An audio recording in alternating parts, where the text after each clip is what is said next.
Okay, do you hear me now? I hear you now. Yeah. All right, sorry for that. It's from my side actually. So No. you said you have a Muslim friend with you, or you are the Muslim? No. I have a Muslim friend with me, Okay, and her name is Aisha, all right, and she she's a very great friend of mine, and I wanted to introduce her to you, and so you can talk to her. all right. She is Very welcome. nice person. She is welcome, and I will be happy to talk to her. Are you there? Are you there, Aisha? Yeah, I'm here. Thank you. You are welcome, sister. So, what do you think about your religion as a Muslim? I mean, I have not done a lot of research. I've been just like reading Quran and basically practicing my religion um, She's and I've fasting been, actually right now, just to give you a heads up. She is yeah. fasting, but the fasting in Ramadan is useless because you just abstain from food in the daytime, and then at night you eat like until the morning.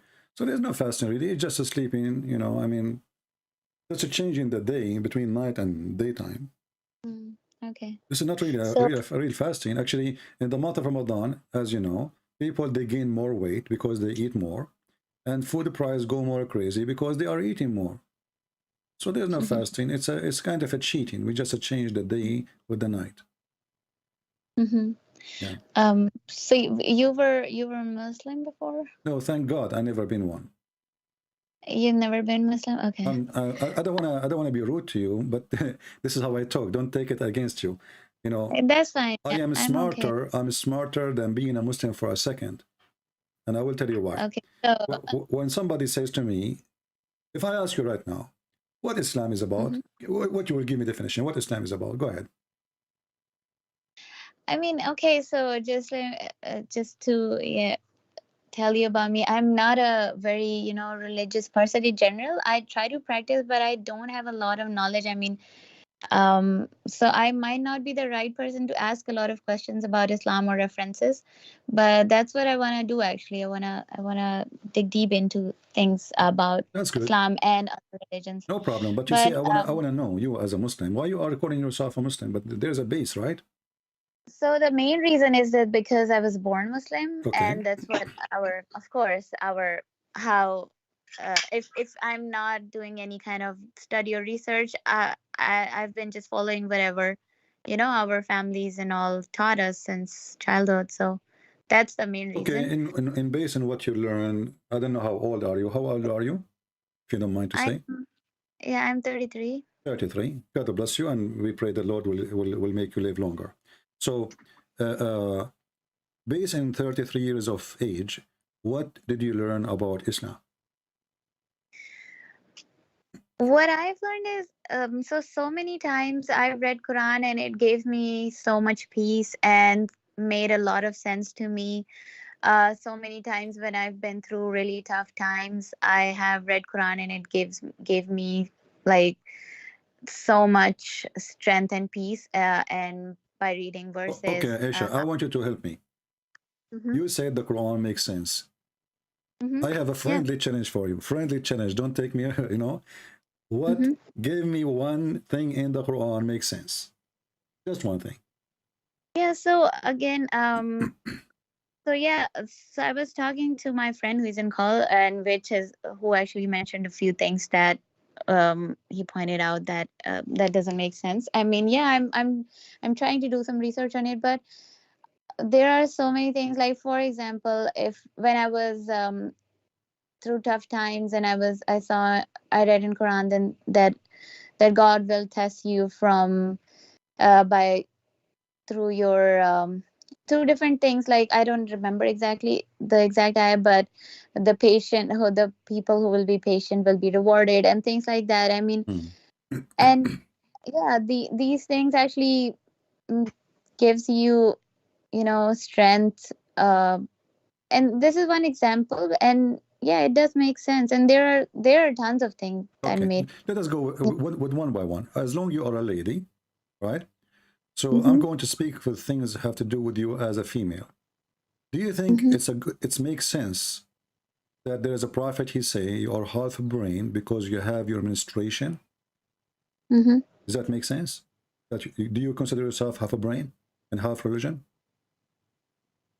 Yeah, so are you referring to the half witness Huh? rulings? Okay. Yeah.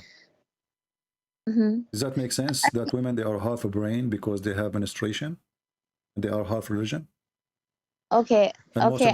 most of them they will go to hell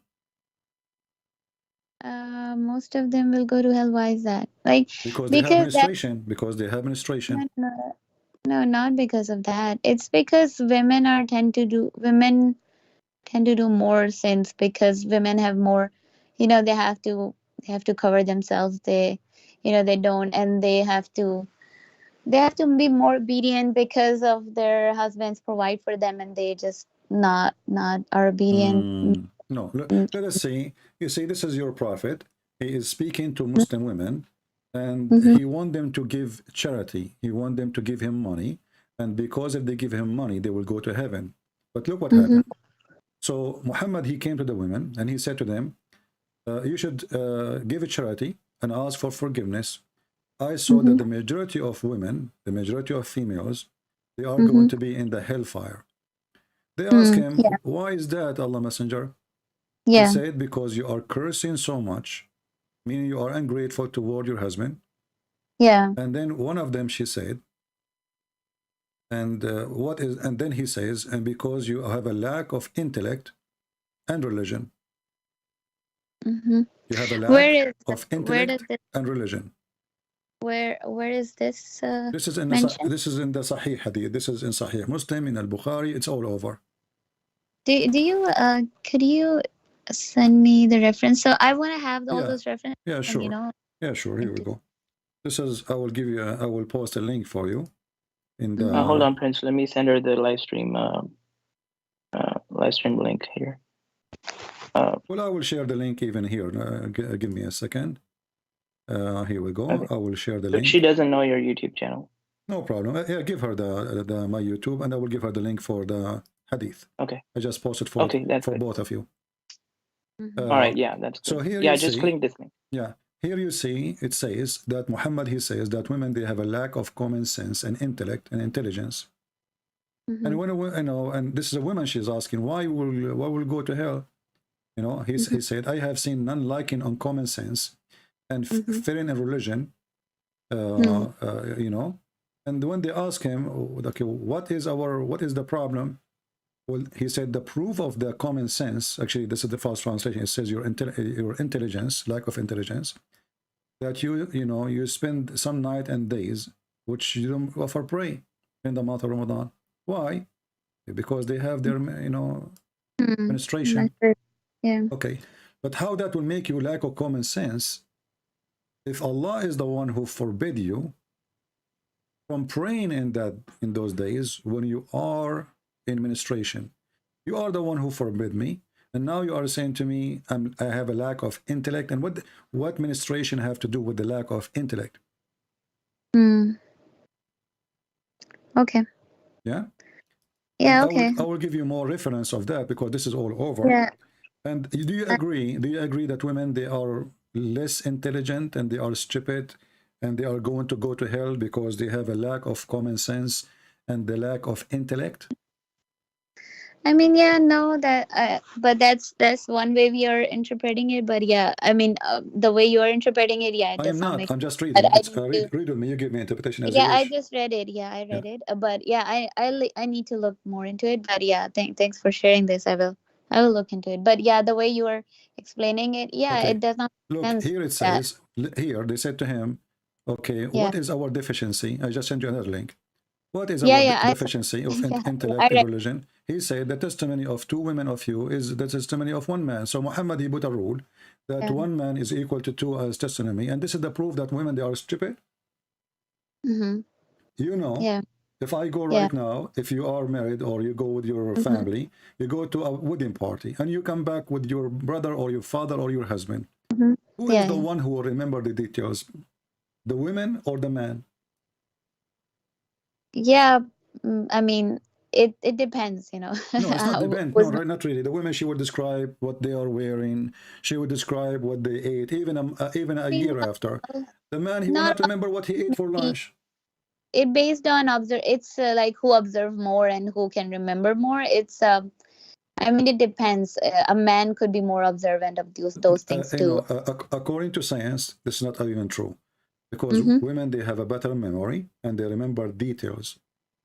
Mm-hmm. And Okay. as long we are talking about witnesses, this is not Mm-hmm. about intelligence. You do not need to be smart to say Yeah. what you saw, right? You do not need to be Yeah. genius. A kid, he can say what he saw. Yeah. Yeah. So here he is proving that women, they have Mm. deficiency in intelligence, and the Yeah. proof that one man is equal to two in witnessing. Mm. But this is false narrative and false argument, because Mm. women, they have a better observation for details, especially when it's come So clothing, jewelries, makeup, food, you know, details men, they don't even see, you know, mm. they don't even notice, Mm. right? Yeah. So in Quran it says, if one would forget, the other would remind her, like that. And Exactly. But how come the man, why you don't say that to the man? What if yeah, don't the men forget to? yeah. I'm gonna have to, have talked to other people about this too and Okay, get but answers let from us focus with people. something more. So now he Yeah. claimed that deficiency is Sorry. because of witnessing, but then he Mm-hmm. says, when they ask him what is our deficiency in religion, he says ministration, because one Mm-hmm. of you will go for for 3 or 4 days without performing salat. But how that is deficiency? Who is the one who created you and he gave you the ministration? Isn't it Allah? Mm-hmm. Okay, so if this is deficiency, that means the creator, he Mm-hmm. is the one who did not create you correctly. The deficiency is Allah, deficiency is not yours, because you are the one who don't have a choice to Mm-hmm. have it or to reject it. Mm-hmm. So if this is a reason for you to have half a brain, and he is talking about you going to hell, he's Mm-hmm. explaining now, remember the conversation is, why the Mm-hmm. majority of women, they will go to hell. So he's counting for your reasoning. And Mm-hmm. those reasoning are stupid, because even if a woman, she is a stupid, and I don't agree with that, but this is not a But reason to go to hell, because if Allah is do you created think? me, if Allah created Hmm. me stupid, how you Yeah. want to punish me for being stupid? Yeah. Yeah, I get the point. Yeah. And yeah, thanks for explaining this. I will definitely look into All right. this. So as you see, Islam doesn't make sense, especially toward you as a female. Now, can Mm-hmm. you, Can as a female, can you tell me something makes sense to you as a female? So have to do mm-hmm. with you as a female? Mm-hmm. Like what? Uh, Sorry, say that again. If there is something in Islam special about female make you like Islam? Do But you like to female. have do you have like 3 more wives beside you with one man? Is that right? I mean, yeah, of course, I would not like it, but it's there is some kind of, uh, it's not mandatory. Like, it's not like every Muslim is doing that. Most majority Muslim have one wife, but it's an option that is given, and there's some good behind it too. What And is the I've good seen what a is few the good behind examples. it? What is the good behind it? I have seen a few examples. Like I was telling my friend that day that I had a family in my neighborhood, and they were one of the women was not having child, Mm-hmm. so she actually found someone in her own family Mm-hmm. and got her married to her husband so that they could have kids, and then they are actually living together. One wife has kids and one is like does not have kids, but they are living as a Okay, family, and we will he was go able to we will save go her with this marriage. we will go with this reasoning. First of all, Islam allow divorce so easy, correct? Yeah. Okay, what if the second wife, she did not give birth? Yeah, so maybe Then we get third he could have. wife. Okay, what if the Yeah, third wife did not give birth? yeah, of course. Maybe. I mean, that's Okay, maybe that they would figure out what if that it is the that man who cannot give birth, like yeah, that's Muhammad? the man. Yeah, yeah. Okay, That so then this they is would number figure one. out. Yeah. Secondly, if a man, like we have in the Old Testament that Abraham himself, he have a Mm-hmm. wife, but our Yeah. permission, with our permission from God, he went and he Mm-hmm. married the maid. Her name is Sarah, the Yeah. Hajar. Sorry, Hajar. Yeah. So, Mm-hmm. but that was not from God. And if God, he wants you to have a children's, you will have a children's. And don't you believe in that? Yeah. Okay. Yeah. So So the he had Muslim two the Muslim wives. believe in God will. when they want, and obviously they don't accept by God will when they want. So they can fix God will. We have second wife. So obviously the God will in Islam is broken as an understanding or belief. Because if you believe in God will, then whatever God he give you, you accept. But obviously, no, we can fix it. God will for this woman not to have kids, we will have the second wife. But what if God will is the man, he will not have children? Can the woman replace him and have second husband? No, so she can, I Why mean, not? divorce or marry No, she other man. cannot. Why No, not? she cannot. No, she cannot. In Islam, a Why? woman, she cannot ask for divorce because the husband cannot have kids. She cannot.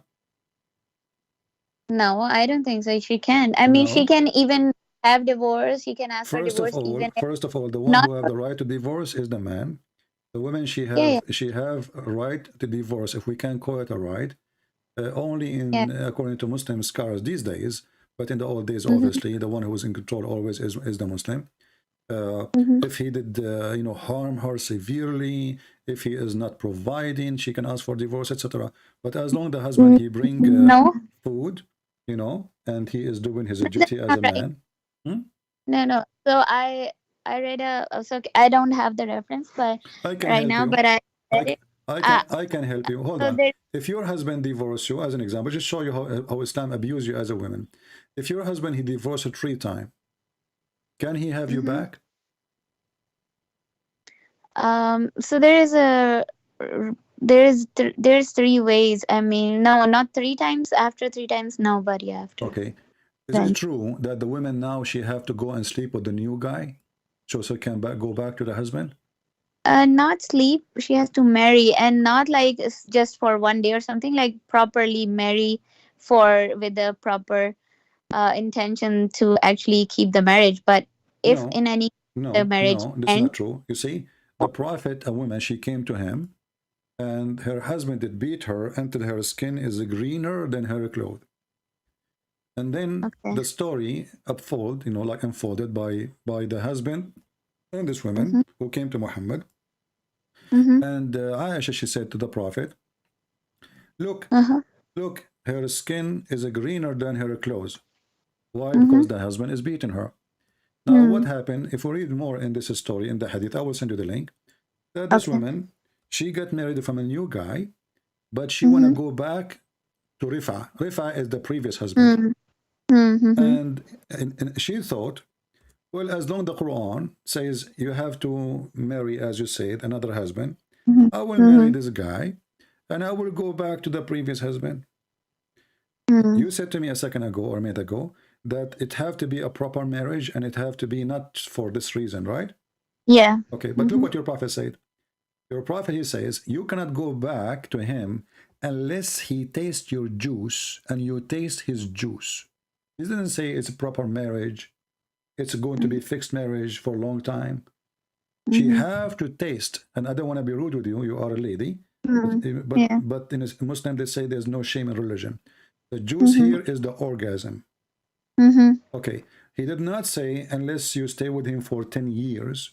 He said mm, unless you taste his juice and he tastes your juice.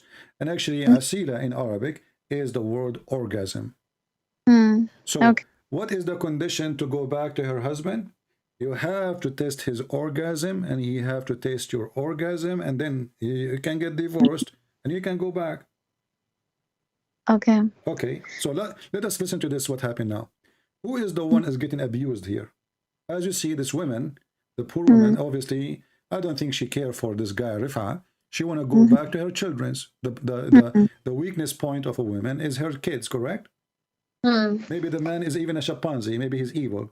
Maybe he will mm, beat her. But just for the sake of the kids, she let it go. So this mm, woman, she is desperate to go back. But who is the one who allowed the man to divorce easy? Muhammad. mm, So if we ask you now, what is the logic of this? You will say, well, because it's going to show the man not to take divorce easy and not to divorce anytime you want, because if you do it 3 times, that's it, it's mm, final. But look what happened now. This is not a penalty for the man. It's a penalty mm, for the women, because mm, he made the divorce so easy to the mm. point you say one word. You don't even need to do anything. You do not need to go to the Yeah. court. You just say Yeah. a word and she is divorced, and you say it again, this is second divorce, and you say it again, this is the third divorce. You divorce her 3 times.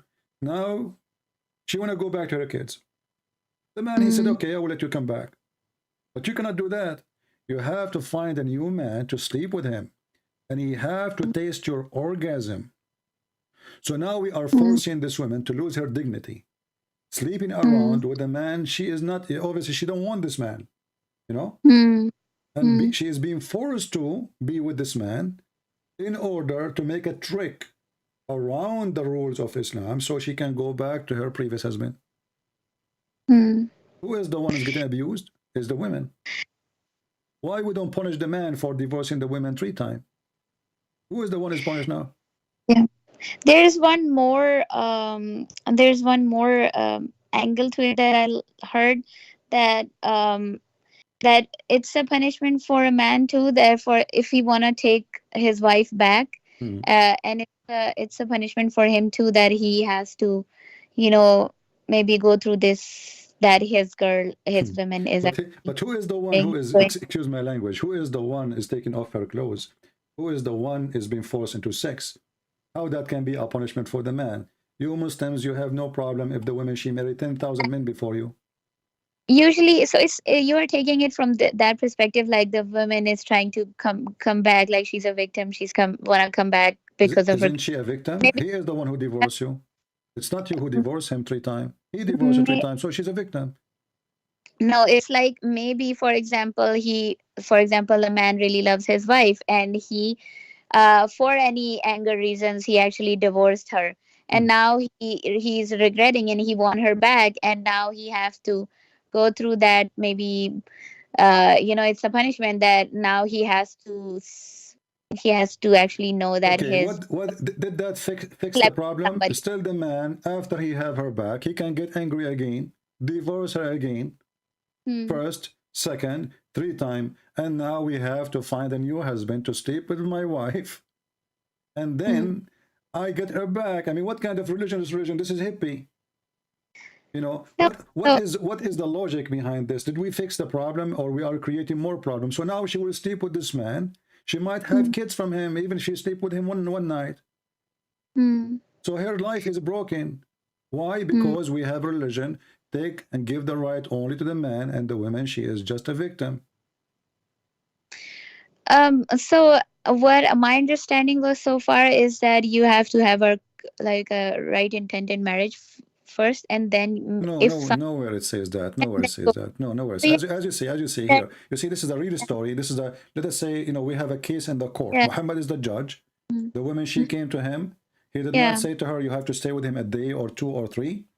He said to Could you her, could you send me that reference, please? And then, yeah, yeah, so yeah, there is. I need to again look into this too. But what my understanding was so far is that you have to, if there, it has to be a valid marriage, and then the thing that I my perspective was that if a man wants a woman back and he actually regrets and he realizes that he liked her and he did a mistake, then he can take her back, but he have to go through that, punishment that his woman married to somebody else, and hmm, maybe she would never come back to him. That's also possible. So, like, that's what my perspective was so far. hmm. um, that the man is basically more suffering, and women can get married, and maybe she would find a better I husband. find it very astonishing. They are saying that the man is more suffering when you are the Yeah. one who is taken to the bed of a strange man against your will. So this is because you're saying that you have to just sleep with him for one night and then you're good to go to marry the I'm not previous. saying that. It's your prophet saying that he have to, Yeah. only the only condition is Mm-hmm. he have to perform Yeah. intercourse. This is the only condition. It's 1 day, Yeah. 1 hour, 5 minutes, doesn't matter. Yeah. So this is something that this was not my understanding so far. So that's why I'm asking you, send me the reference, and I need I to, just did. I just did. Okay. And now look, the woman, she been beaten by the man. Mm-hmm. Muhammad, he gave the man a verse saying, Mm-hmm. feed them Mm-hmm. Yeah. in return. What kind of a man? He's a prophet of God. The woman, she is a victim. She been divorced. She been humiliated. She been taken from her house, given to other man, and now she is suffering for the new man because obviously she don't want to sleep with him. So now he is. This is a rape. This is literally a rape. Muhammad, he is taking the side of the man who did beat the woman. Obviously, she don't want to sleep with him, and he's saying to her, "Well, if you want to go back to your husband, you have to let him do it."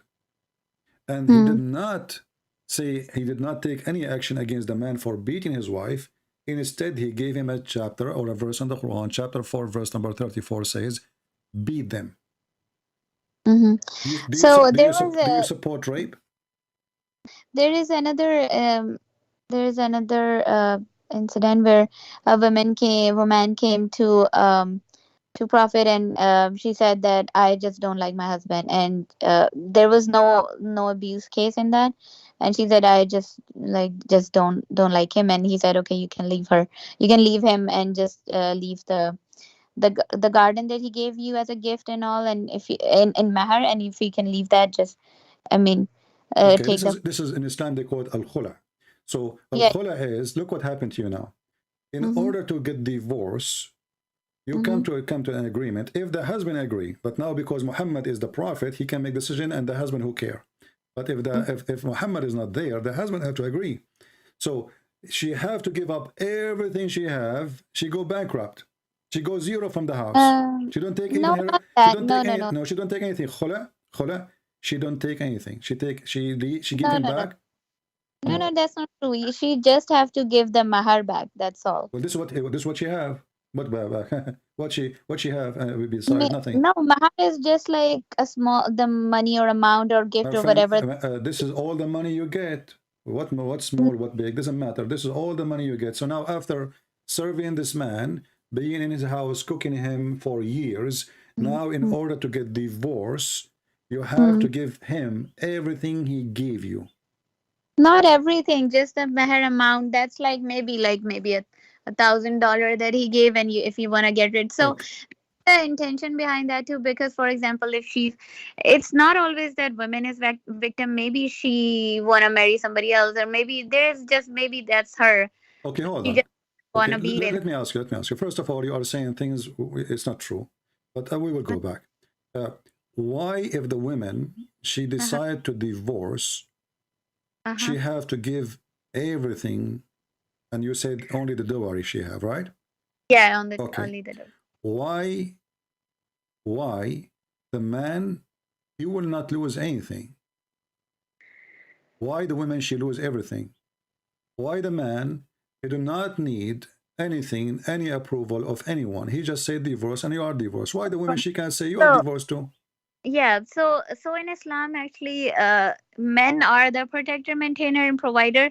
So he has been taking all of his like it's like he's responsible for feeding her, providing her food, shelter, and everything, and he's been maybe providing her for a year or two or whatever. But after that, maybe the woman could be evil too, and she just wanna leave because of XYZ reasons, whatever. But Hmm. and then she could, she could, and what if she leaves? So if the what I think is intention behind it is, for example, a man wants to marry, then if a man needs to marry another woman and she's leaving, so she should give her and give her the meher, and if the man demands it, that's what I've heard. But if she gives the meher back, for example, $1,000, it doesn't compensate all the 2 years of fine spending that he did on her, but it's just maybe $1,000 that she would give back, so that if he want to marry another woman, and he will have money to give meher to the new one, Okay. so that yeah. Let us go for the basic. If the Mm-hmm. woman she want to divorce, do the Uh-huh. man have to agree first? uh I mean, since Prophet Muhammad actually, he said, okay, you can no, she if what was your question again? Like in Khula, you're Who is the saying. one who is still, even if the woman she said, okay, Mm-hmm. I will give you your dowry back, as you said, and I will show you reference that it says not only the dowry, it's up to him. He can ask for Mm-hmm. more. Uh, but who is the one in charge to agree or disagree about this agreement? It's the man only. Yeah, but yeah, it's the man. Yeah, And this but is the hadith in front of you in the screen. He okay. said that the one إنما الطلاق لمن أخذ الساق بالساق. So the one who is the one in hold of the divorce is the one who is the husband. The woman, she can ask for it, but Mm-hmm. it's not the man, it's not the woman who can decide. And this is your Islamic website. You know, I don't know if you speak Arabic or not. Al-Islamu su'alun wa jawab. They are Mm-hmm. asking about what is al-khula, what is Mm-hmm. the right way to do it. You will see Mm-hmm. right away. I will translate to English. It says he will Mm-hmm. ask for whatever he paid or more. It's up to him. So now he is in Mm-hmm. control. The woman, Mm-hmm. she, let us say this guy is beating her. This guy, Mm-hmm. he is making her life horrible. So he will Mm-hmm. keep making her life horrible Mm-hmm. until she agreed to give him whatever he gave her and even more. Do you see it? It's on the screen. Whatever he in his consultation is the dowry he paid her, or more or less. It's up to him. Mm-hmm. So when you said to me, no, no, only the dowry, you were wrong. So Mm-hmm. now your husband is in charge. He is the one who can divorce you. Even if you say, I don't want your money, I don't want anything, just please let me know. He have to agree. And now he Mm-hmm. put conditions. You want me to agree? Well, Mm-hmm. you give me this. Maybe he asks even for more. Maybe he for less. But here now you see that Islam is when you are married, if we can call it marriage, you are really owned by this man. He is the Mm-hmm. one who can throw you by a spit from his mouth, and he is the one who can hold you by a spit of his mouth. You are just a slave. Uh, How you can ask for divorce then? If the man he have to agree. mm-hmm. Um, uh, were you reading the hadith here? Was that Yeah, all well, hadith?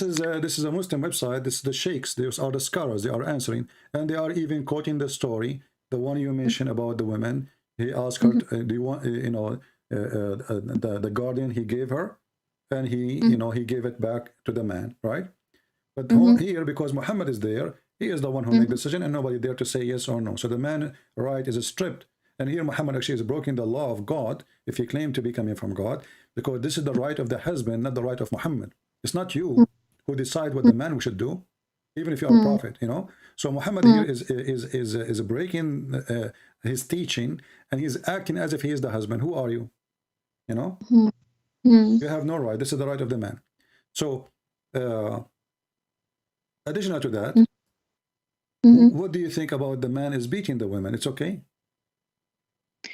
No, it's not okay. So again, Why not? like Why it's me, not okay? of course, it's not okay to beat anyone. But what my understanding so far about this is that I think if I mean, we cannot in all situations think that women is she's a victim and she is being abused. There could be, there could be actually like real disobedient wives too, who actually Hmm. like do such a wrong things that a man could be. So it's not just about that man could do anything.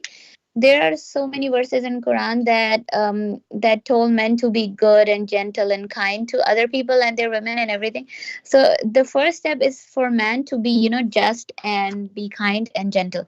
The other in this verse that I understand is that there could be a situations and scenarios where women would be actually disobedient, and I have seen those cases around me as well, where men are trying to be so nice with them, but they are just keep on, maybe cheating or maybe just, doing wrong things. So Okay, in hold that on, case, hold on. You see, you are mixing things uh, up. First of all, in the case of a cheating in Islam, the woman, if she is married, the punishment is death. So this is not beating. Secondly, you mhm. just said something really amazing. I find it really amazing how a Muslim woman she think. So now, listen to me. Now, Mhm, the woman, maybe she is doing something bad. mhm. And now how Yeah. we fix her bad? By beating her. Okay, if the Mm, man is doing something bad, can mhm. my wife beat me? No, let me complete my understanding first. Hmm. So what I think is when men are instructed to, talk to her about the things that's problem, uh then there are, there if she doesn't want to obey, or if she doesn't want to. So one more thing is that if a man is responsible for providing you financially, he's taking care of your Mm. all the, if you are taking the situation where man is a good person and the woman is just like being not a good person, she's just Mm. not a good wife, and in that case he's providing her with food, shelter, and everything, Mm. but she's not being a good wife. And then in Mm. that case, if he talked to her and about this problem, and then if she still doesn't wanna Mm. um continue if she wanna continue disobeying him, she can just leave him.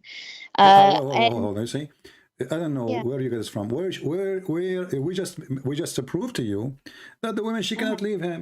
She cannot. It's the man who decide. Even when you mention al-khula, it is the man who have to decide, and he agree. So she cannot leave.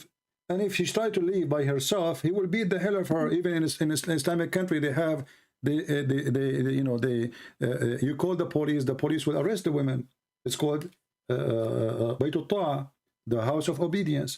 So he called the police. He said, my wife, she ran away from me. The police, they put her name as if she is a criminal, wanted. Wherever she will be found, she will be arrested immediately, and she will be sent to her husband with the cuffs in her hands. Is that true or not?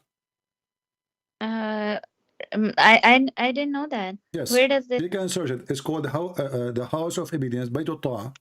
So she Okay. cannot leave. And now look at this. Mm-hmm. You are saying the woman, she is bad, and she don't want to listen.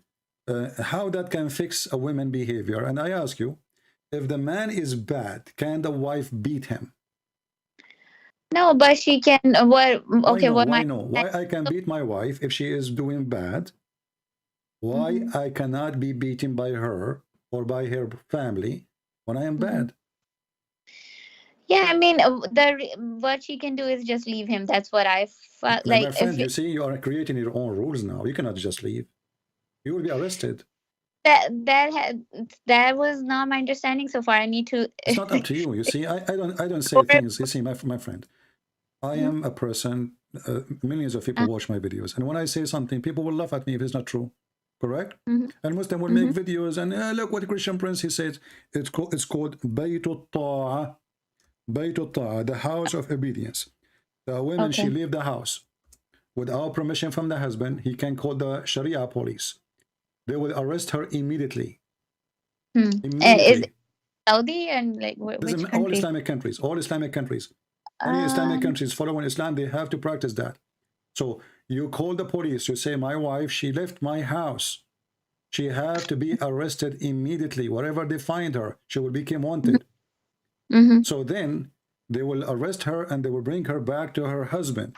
Now what the husband will do again? He will beat her again. She can't Mm-hmm. even call the police. If you call the police, they will say, my husband is beating me. They will say, well, he's allowed to beat you. The only time a woman, she can complain, this is now, not before. As an example, your prophet, he says, no man should be asked why he is beating his wife. Is this a hadith? Yes. Can you send me that too, please? Okay, let's see. Hold on, let's me. Okay. Yes, hello. This is the hadith here. Okay. It says here, Omar reported the prophet saying, a man will not be asked about he beat his wife. Why he did beat his Mhm. wife. Nobody can question Where him. where where did he send it? Let me send it to you. Here we go. I will send it to you in Skype. Okay. Okay. Okay. All right. So the man cannot be questioned for beating the wife, but the women, she cannot beat the husband if he is filthy. How many husbands, they are evil, they are bad, they are disgusting, they are even if they are Mm-hmm. cheating in Islam, she cannot leave him even if he cheat. Even if he cheat. Even if he have, let us say you marry a guy and then he decides to marry a second woman. You don't want to live with second women. Can you leave? No. He will beat you. No. So about the cheating, is the punishment is to death? Yeah, Stone till death. but you cannot prove it cheating in Islam because you have to have 4 witnesses. It's impossible. And not only Yeah. that, excuse my Yeah. language, you have to see the private part of the man going in and out, as your prophet said, like an inkwell. How in the world we Mm-hmm. can find 4 men They have to be 4 men, by the way. Women are not accepted because women are stupid. So they have to be 4 men. Imagine, I'm not saying about you, I'm saying like a Muslim woman, she is cheating her husband. And now the husband, he entered the bedroom. He found a man, or she is, excuse my language again, in the top of her, or she is on top of him, having sex. They are naked. Then the guy, he have to call 4 of his friends. Tick, tick, tick, tick, tick. Assalamu alaikum, brother Abdul. Can you come over? Please, my wife, she's having sex with the neighbor. And then he have to call the second one. The second one is busy. He called the third one. Oh, the third one is fixing the car. The fourth one. Oh, the fourth one is buying tomato. So I have to find 4 witnesses. And then after they come, if the guys stay there, they have to see. It's not enough to see the man in the top of her having sex. They have to see his private part. I'm trying to be polite as much as I can, you know. They have to be. No, I get. Yeah. So they have to see his private part going in and out. But this witness is for men and women both, right? And to accuse, basically prove both the guilty for both of the genders. It's the same thing, right? And it's the same punishment for both men and women, right? But look, hold on. You see, you are not even listening to me. You said if he is a cheating. Yeah. How the woman, she can call 4 men to prove he's a cheating? She can't even leave the house. And same goes for. She cannot leave the house. She cannot leave the house. Yeah. And how in the world a woman, she have to find 4 strange men, and those men, they will go inside the room, and they have to see. Do you know the story? Do you know the story of the man, the witnesses with the caliphate? When he asked the first one, did you see his penis going in and out? He said yes. He asked the second one, did you see it? He said yes. He asked the third one. He said, what I saw her leg around his neck, and they were shaking, her shaking. They are shaking like the ears of a donkey. The caliphate, he did beat them all. Why? Because one of them, he did not see the private part of the man going in and out. So now look what happened. We have 2 at least. They saw it going in and out. We have the third, he saw them naked, and he is on the top of her, and her legs around his neck. All of this is not a proof of adultery yet. So it's proof of what? What is this? It's a madness. All of this because Muhammad, he had 3 witnesses. They saw his wife having sex with Safwan. So he decided to change it from 2 witnesses. How come we need 2 witnesses to take a person to execution in the case of murder, but we need 4 witnesses for what? For sex. And not only they have to see them having sex, they have to see the private part. So if a woman, she is wearing a skirt, excuse my language again, she is in the top, it's impossible to see the private part of the man getting in and out. So nobody can see it. It's impossible. So the husband, he go inside the bedroom, he cannot even accuse his wife that she is a cheating. Because if he do that, do you know what the punishment? They will whip him. So the husband, he go inside the husband go inside the bedroom. He see his wife in the top of somebody, and now he don't have the witnesses or the enough proof. If he accuse her of adultery, he will be whipped. Yeah. Okay. Same for the woman. If she accuse her husband, and she don't have the 4 witnesses seeing his private part going in and out in other women, she will be whipped. Okay, so look what happened now. So we can beat the wife for any reason in Islam, any reason. You see, in the Quran, it says in the verse number chapter 34, verse number 4, it says nushudahun. You know, nushudahun. Nushud. If you ask a Muslim what nushud mean, right away the Muslim, they start using their imagination, lying to us. That nushud mean cheating. She is bad, she is etc. But you will see that the same word used for Muhammad when he decided not to sleep anymore with Sauda bint Dama. Do you know that? Is this in Quran? Yes. Or so when Muhammad, he did nushud, and this is the hypocrisy of the Muhammadan. So when the women, she do nushud, and what is this? You fear their rebellions. You fear, like he said to you, can you make me some tea? You don't go and do it right away. So now you fear like, she start, showing signs of being rebellion to me. So, but if a man he do that, a man he can stop having sex with his wife. It's okay. But if a woman she do that, we will beat her. If you go in the same chapter, chapter 4, you see, we have the same word appear twice in the Quran. Once in chapter 4, verse number 34, and because it's about female, it says nushudahun, hun for like female, you know, otherwise it's the same word. So nushud, and then the word nushud.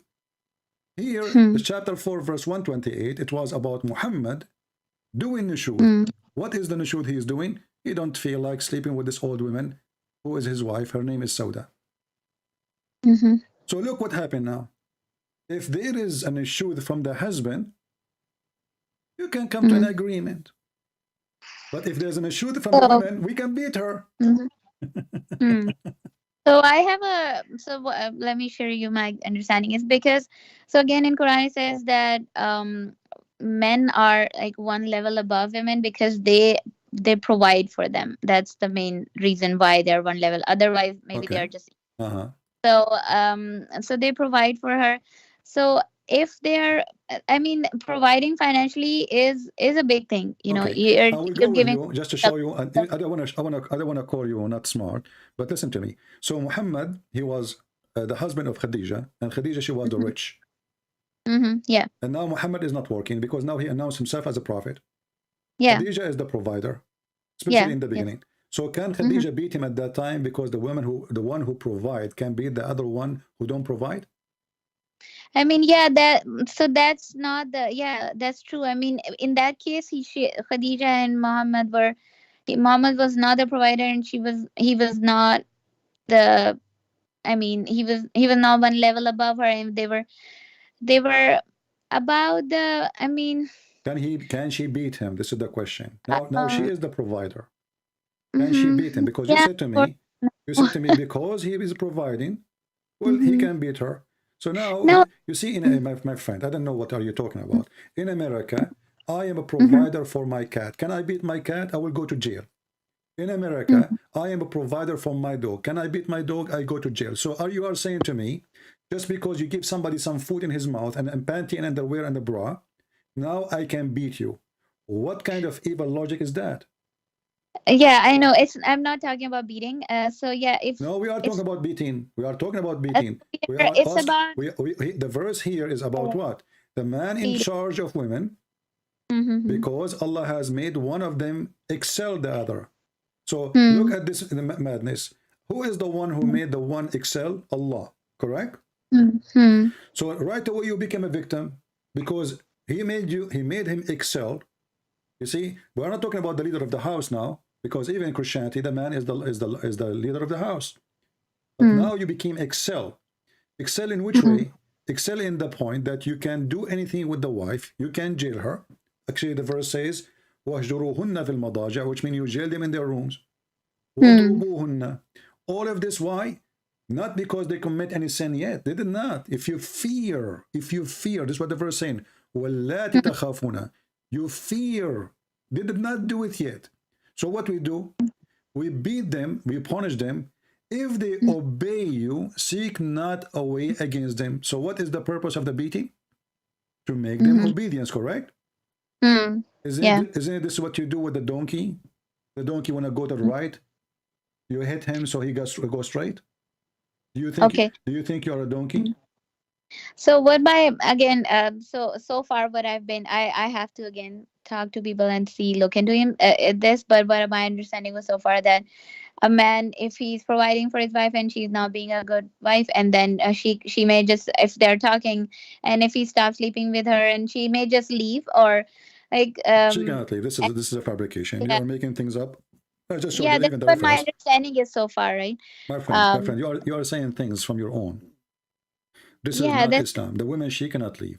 And if the man, he is beating her, now, after 2,000 years, 2022, now some Islamic country, they are start making law. If a man, he did beat his wife severely, and she have the right to ask for divorce after a lot of pressure from United Nations, from the American, etc. But in Islam, as didn't I show you in front of your eyes that the Prophet said no man should be asked for why he's beating his wife, right? Yeah. Okay, so the man, he has absolute right in Yeah. what he do, you know. I mean, yeah, again, that's what, like I told you, thanks for the references, and I will look into it and I will ask these questions from the Islamic scholars too. But that's what I understood. I mean, so far before talking to you, my understanding was just this: just she can leave, and if she still wanna stay and Okay, want no, him, let us not okay, let's forget about this. I will give you one more chance to give me one thing is true about Islam. Is there anything true? I mean, the whole religion is stupid. Okay, so if we step back, can I ask about, like, yeah, about the what's the ruling regarding the female in, for example, in other religion like In Christianity or Christianity, the women and the man, when they are married, they are united under the name of God. Therefore, a Mhm, man, he can divorce her, or the woman, she can divorce him if they mhm, are committing adultery. And adultery means breaking the mhm, agreement with God, not even between the two, with God. So I promise mhm, God I will be decent with my wife. She promised mhm, God she will be decent with me. I promise mhm, God I will stay with her. She mhm, promised God she will stay with me. I promise God I will do my best to provide her, etc. So when I broke my command with mhm, God, then mhm. and only then divorce can happen. The man, he cannot divorce his wife because his wife she getting older, Like or she they is both not getting pretty, or because they he met a new girl. do they have both, do they both have equal rights? They have the Yeah. man is in charge of the house. The man is in charge of the house, you know, but Mhm, he is going to be the same as a Christ who served the church. So the Bible says, and this is what Jesus said, you know, mhm, the man, he gave himself to his wife, the same as the mhm, Messiah gave mhm, himself to the church. So the Bible making the women equal to the church. The man is the Lord of the house as a servant, not as a master. This is what Jesus was. Jesus, he washed the feet of his disciple. mhm, He did not ask them to mhm, wash his feet. He washed their feet. So the mhm, master, this is what Jesus says, the master is the one who serves. mhm, The master, the Lord, the true Lord, which means you will become the Lord because people will love you. mhm, You know, like when you have a king, mhm, and this king, he serves everybody. Then he is a mhm, king. Everybody will take him as a king because he's mhm, amazing. mhm. Because he did not Yeah. force us by violence to be the king. Mhm, What your religion doing now is the man is mhm, forcing you to be his mhm, slave, and he mhm. is the king because he have the authority. But in reality, you hate him in your heart. There's no woman. If your husband did beat you, you know, Yeah, are you going to be in yeah, love with him? Be honest with me. yeah. No, no, of course, no. Okay, so, Yes. so what is the purpose then of this? Is that will fix the marriage if I beat the women? If you just said, if my Yeah. husband beat me, I will not love him. You said, of Yeah, course, no. yeah, yeah, and that's not gonna fix the marriage. It will be just like you just don't start hitting him. Yes, and So then what is the purpose? You see, is Allah teaching us wisdom or teaching us madness? I mean, yeah, I mean, okay, yeah, No, I you see, you're trying. I feel that you are trying to escape the answer.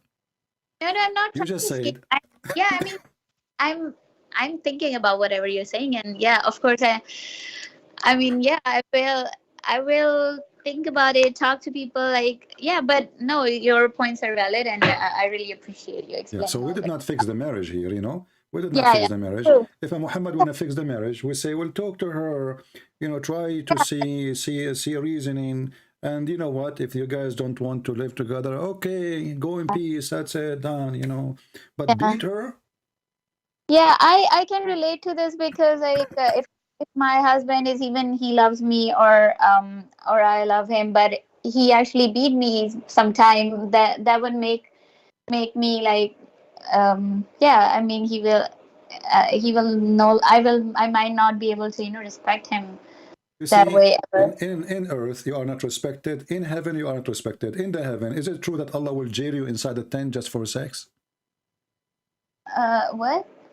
In earth you are disrespected. A man he beat you. He can have many of you. He can replace you as he wish.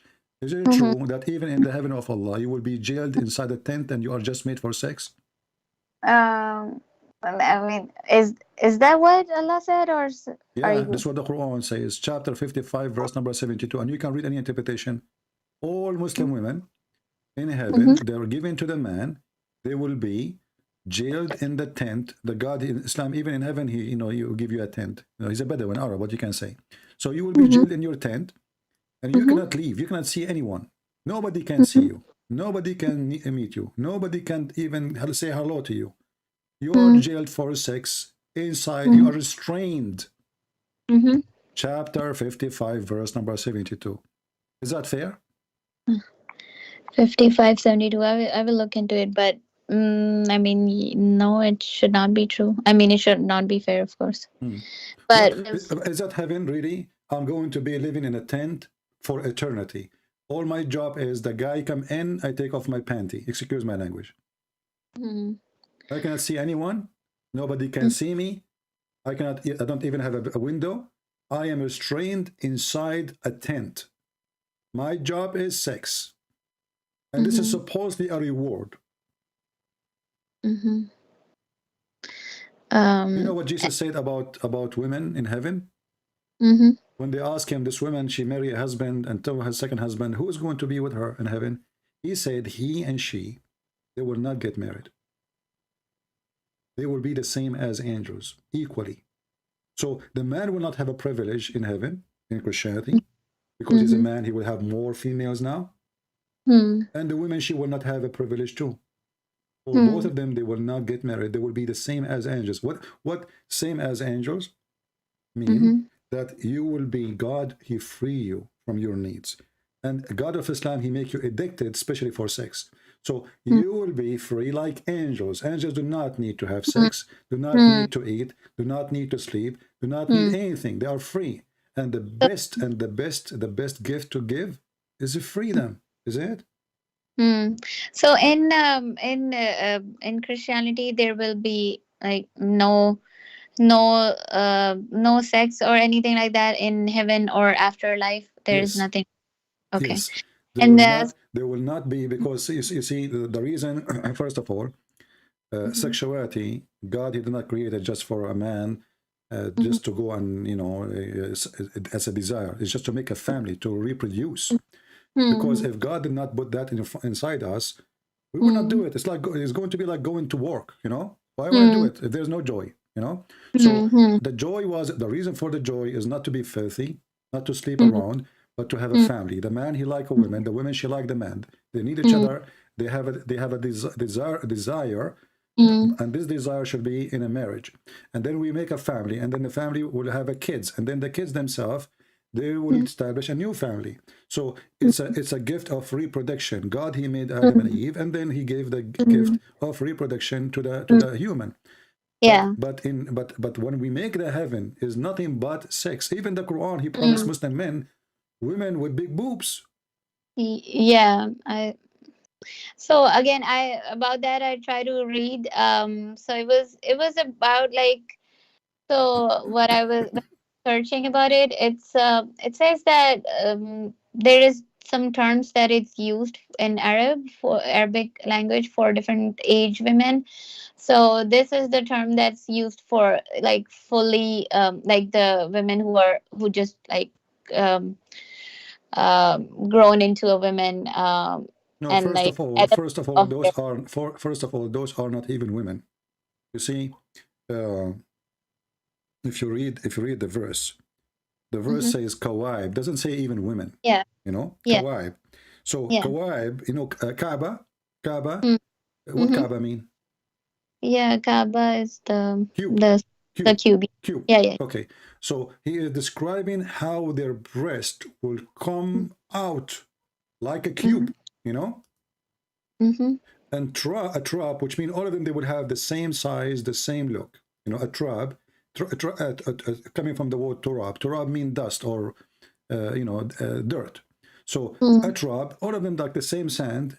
All sand have the same size. Like you go in the desert, you grab a sand in your hand. All of them, they are the same size, the same look. Like there's no difference between one sand and sand, at least in the naked eye.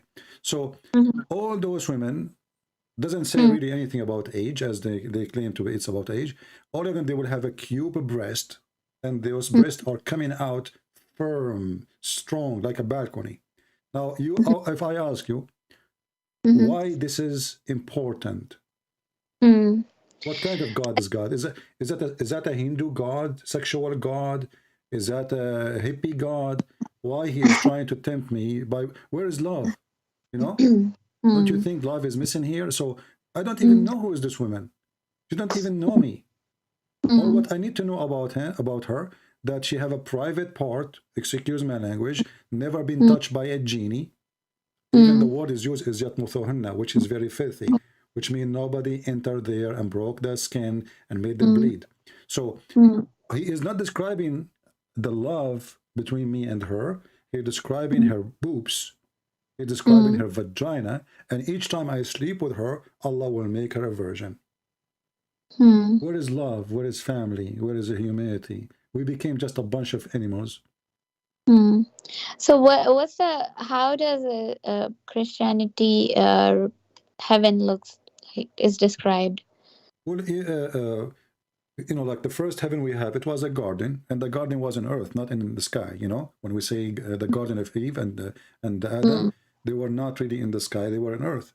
So this is okay. the garden which have the normal trees. You do Mm, not need to work; everything is easy. Adam and Eve and live in the garden.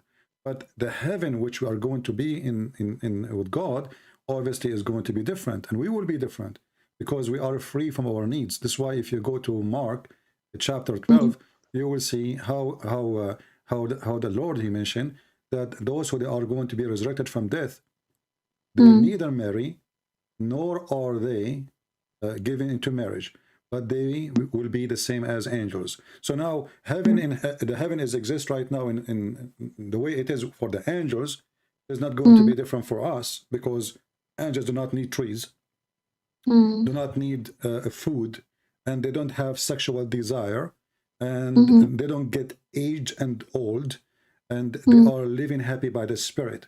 So if mm, God can give me a joy, like when you bite an mm, apple or an orange or a banana, you enjoy the taste, correct? mm, And who is the one yeah, who gave me that joy? God. He gave me the ability that my mm, tongue can feel something special about it. So mm, if God, he can make from a banana a special mm, joy, can't he make a higher joy have nothing to do with the banana? mm, He can, yeah, right? So mm, this is what Christianity is about. So you will be happy, and the happiness cannot be described, but not by sex, not by because we mhm, are talking about God. Being with mm, Him, being in His present is mm, a big joy itself. And being mm, free, imagine I have a mm, car. I do not mm, need to buy gas. I will mm, be traveling the world. mm, What is mm, preventing me now that the gas price is so scary? I don't want to mm, even go to the store. I try to do shopping for 2 weeks now because I'm not going to spend money. I'm scared of going out. So, but if mm, I have a car, do not need gas, and I have a mm, stomach, never get empty and never feel hungry, and if I have a mm, body, never get sick. Who need doctors? Who need medicine? So mm, all our needs will be dropped down. In mm, Islam, is the opposite. In Islam, mm, you will be more sexually addicted. mm, The prophet he described, if I don't, my book is called Sex and Allah. You can read it. You will die laughing at how Muhammad described heaven. It's disgusting, by the way. But you are mm, you are 33 years old, so you can read it. Uh, mhm, but you will see a description. You will see how a huge difference between what Jesus said about heaven and what mm, Muhammad he described his heaven. He says even mm, dahman. It's I don't want to describe for you. It's disgusting. And mhm, this heaven, like even the mm, size of the private part is scary, mm, endless. The women she have a vagina fit for that penis, and the women her ass is 1 mile, and the boobs is so big.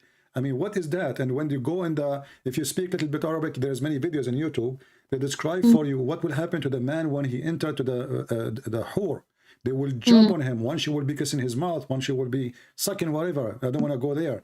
But this is a very sexual, evil religion. And who is the mm, best in the reward in sex is the one who kill. mm, The one they call him a murderer, the one who do mm, jihad, is the mm, one who get the highest number of women. mm, And ask yourself, my friend, is that really from God? What God, if I ask you now, mm, what Satan he tempt us with? mhm.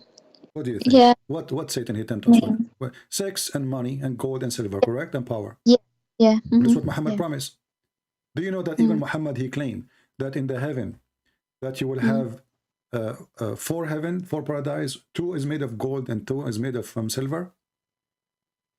Is that yeah, I have heard about gold and silver in heaven, but not this, that too will be Okay, this. if you go and read, you see right away how silly, how stupid. As an example, Mm, chapter 18, verse number 31, it says that you will have a garden. Okay, the mm, Muslim they add word is not even there. You know, it says eternity. It doesn't say that in the Quran. And then it says underneath of it is there is a river, and then they will be wearing a bracelet of gold. What is the point of wearing a bracelet of gold? What does that mean? mm. And what is the Yeah, value? What is the I had value of gold? too. Yeah, I was. Yeah, I was also thinking, why do we need a gold over there? But so what? Again, what came to my mind was maybe, Prophet was trying to tell them that, tell people that we don't need to have lust in this world, because it will be a common thing in heaven. So I mean, No, we don't but have. hold on. If we do not need Muhammad, he need the gold. He was asking people to give him money. This is why he said to the women, most of you will go to heaven, give it charity. And here you see the hypocrisy. So now if they give it charity, they will go to heaven. They're still bad. He said, give it charity. I saw most of you, majority of you will go to hell. And they start giving him their ears and their bracelet. So Mm, now they will go to heaven. This is hypocrisy. So now I can go and I can be a cheater or a liar or whatever I am, and then I give it charity, and then I will go to heaven. So Muhammad is selling you heaven by taking your money. So how come bracelet of gold is not important in earth, but Muhammad was collecting their bracelet? How come bracelet of gold is not important in earth, but Muhammad he took the fifth of the booty? How come it's not important on earth, but he will let the Christian stay as a Christian, worshiping the wrong God, just if they pay him money? That's what the jizya is. So, and now we find that Muhammad, he is um, tempting people by women, by gold, by silver, and you will wear a brand. Do you know that you will wear Gucci in the heaven? Honestly, it what? says here, istabrak. Istabrak is a green silk made by the kuffar in Iran. At that time, Iran was kafir. So, Mm, istabrak, have you ever, this is the most famous Gucci at that time. Have you ever heard of a god, he say, I will give you Gucci?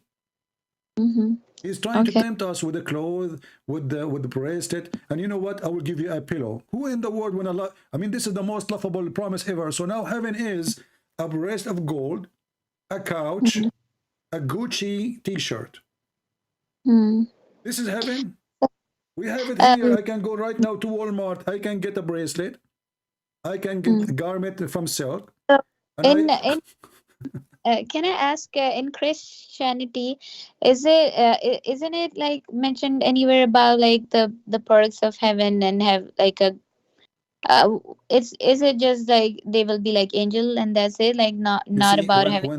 when the Messiah he said in Mark like heaven, like Mm-hmm. angels, that's mean we are going to be different in nature, you know, Mm-hmm.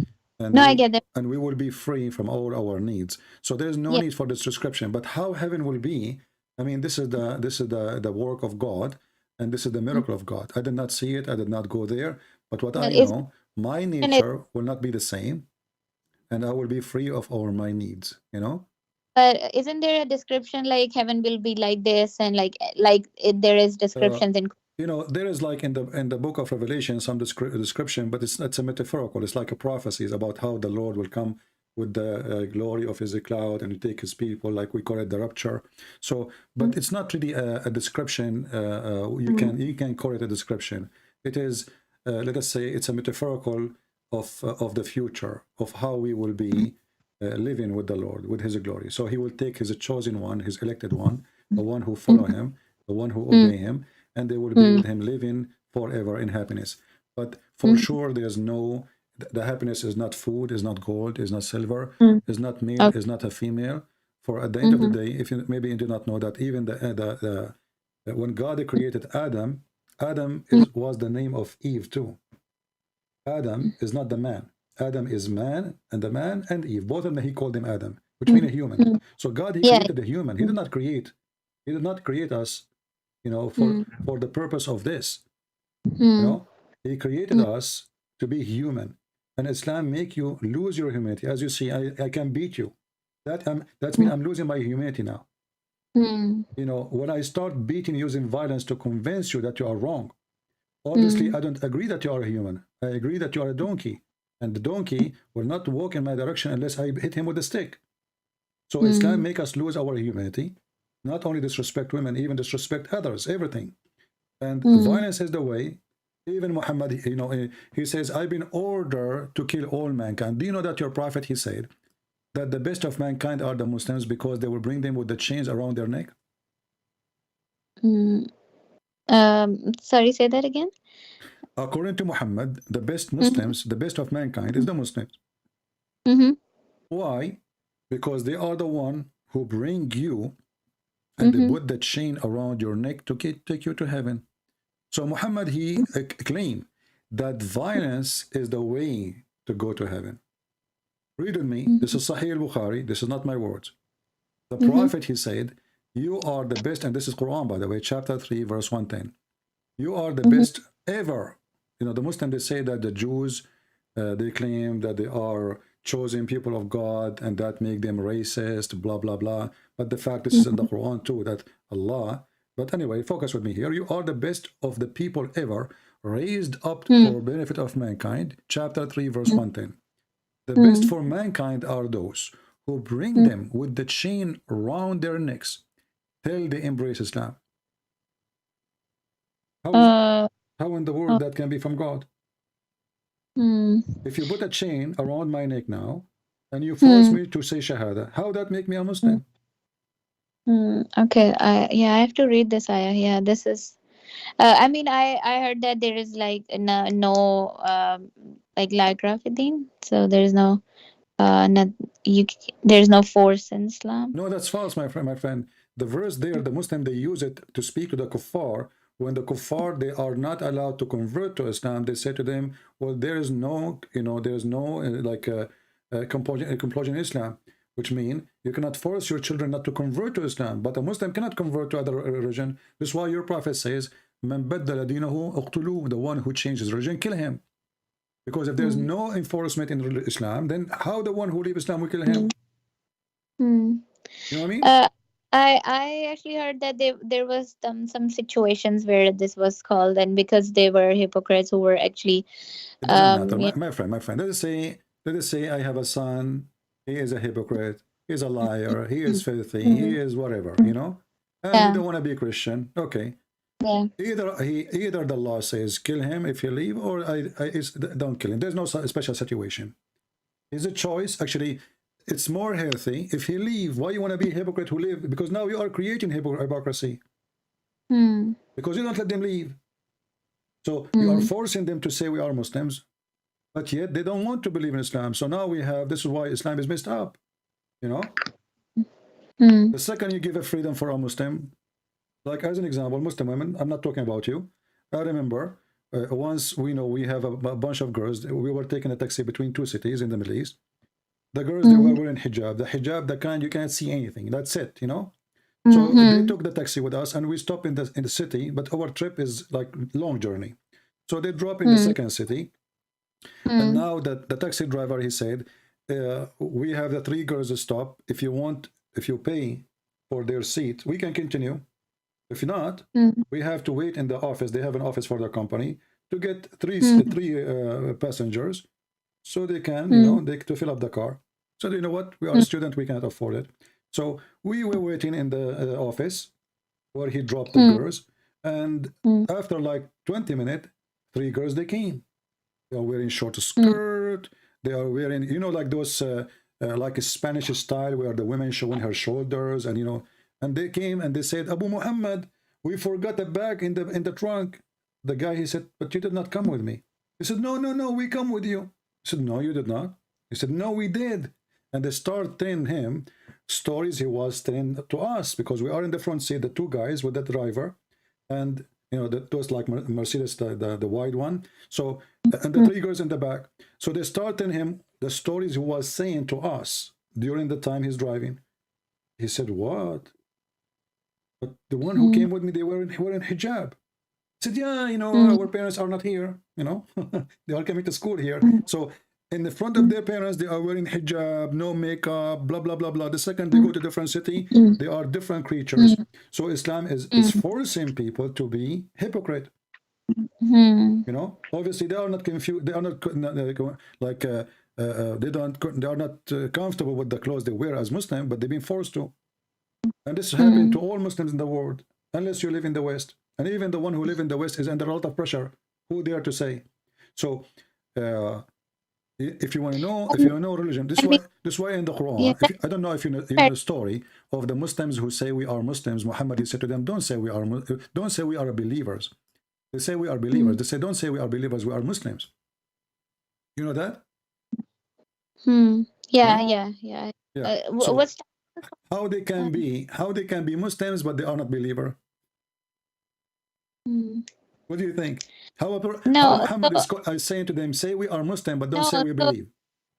So the ayah is like that they say that they are the believers. They are not the believers because they actually, because the religion or Islam did not enter their hearts. They just on exactly, their but on. he is saying to them, say we are Muslims.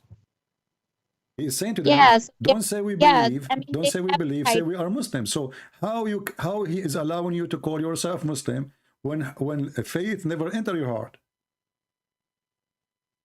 Yeah, I mean, Muslim is a title. If I say I'm a Muslim, but yeah, it's like a title, but if I'm not believing it from my heart, so it actually shows that your intentions matter, you know. No. You No. It says are a that believer. no, it shows the You are opposite. carrying a Your title. intention, it doesn't matter. What matter is you say we are Muslims. So Muslim is not a believer. Muslim is somebody is forced to convert to Islam, and now he is saying to them, don't say you believe, for belief, faith never enter your heart. Say we are Muslims. So now those are Muslims who they never have faith. So why they become Muslim then? Do you know why? Because Muslim means surrender.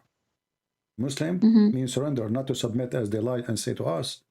So when you surrender in war, you don't choose. You know, there's no options. There's one option only: surrender or die. So they surrender, and the Muslim, they lie to us when they say Islam means submission. You surrender to Islam, but we know that you did not believe in Islam because you surrender. You did not choose Islam by yourself. We force you to convert to Islam. So we know that your heart is there's no faith. You can say we are Muslims because you say Shahada, but you are not a believer. Muhammad, this is the Quran, chapter 49, verse number 14. Chapter 14? Chapter 49, verse number 14. I will send you the link. I will send you the link. You can read it. Yeah, I have read this actually. But yeah, I mean, I what I understood of it was that, yeah, I mean, it's necessary for you to actually accept the religion from your heart instead of just. No. That's false. That's false. As you see, if it's necessarily, then he should say to them the opposite. He should say, don't say we are Muslims. If it's necessarily to have the faith in your heart, then he should say the opposite. Don't say we are Muslims, for faith never enter your heart. This is how it should be. But as you see now, it's the opposite. It says, don't say we believe, say we are Muslims. So believing have nothing to do with being a Muslim. Because Muhammad is Satan. Muhammad, as a Satan, is forcing you into a belief you don't believe in, and you don't care if you believe or not. Just say, I am Satan, worship me. Just say that, just worship me, just bow down, just say Shahada. I'm fine with it. You believe or not, who care? Just say Shahada. In Christianity, no. Jesus, he said, not everyone says to me, Lord, Lord, or God, God will enter the kingdom of my Father, but the one who do his will. So if we say Shahada from now until 1,000,000 years from now, we will not enter the heaven of Christ. Because it doesn't matter what Shahada we say. It doesn't matter what word we scream with. It doesn't matter what we call ourselves. What matter is if we do the will of God or not. That's why here you see that Muhammad, he promised Muslim very funny promises. As an example, if you say Bismillah, Alhamdulillah 100 times, you go to heaven. Is that true? I never heard this. Madman. I mean, how in the world? So now Christian Prince, he attack Islam every day.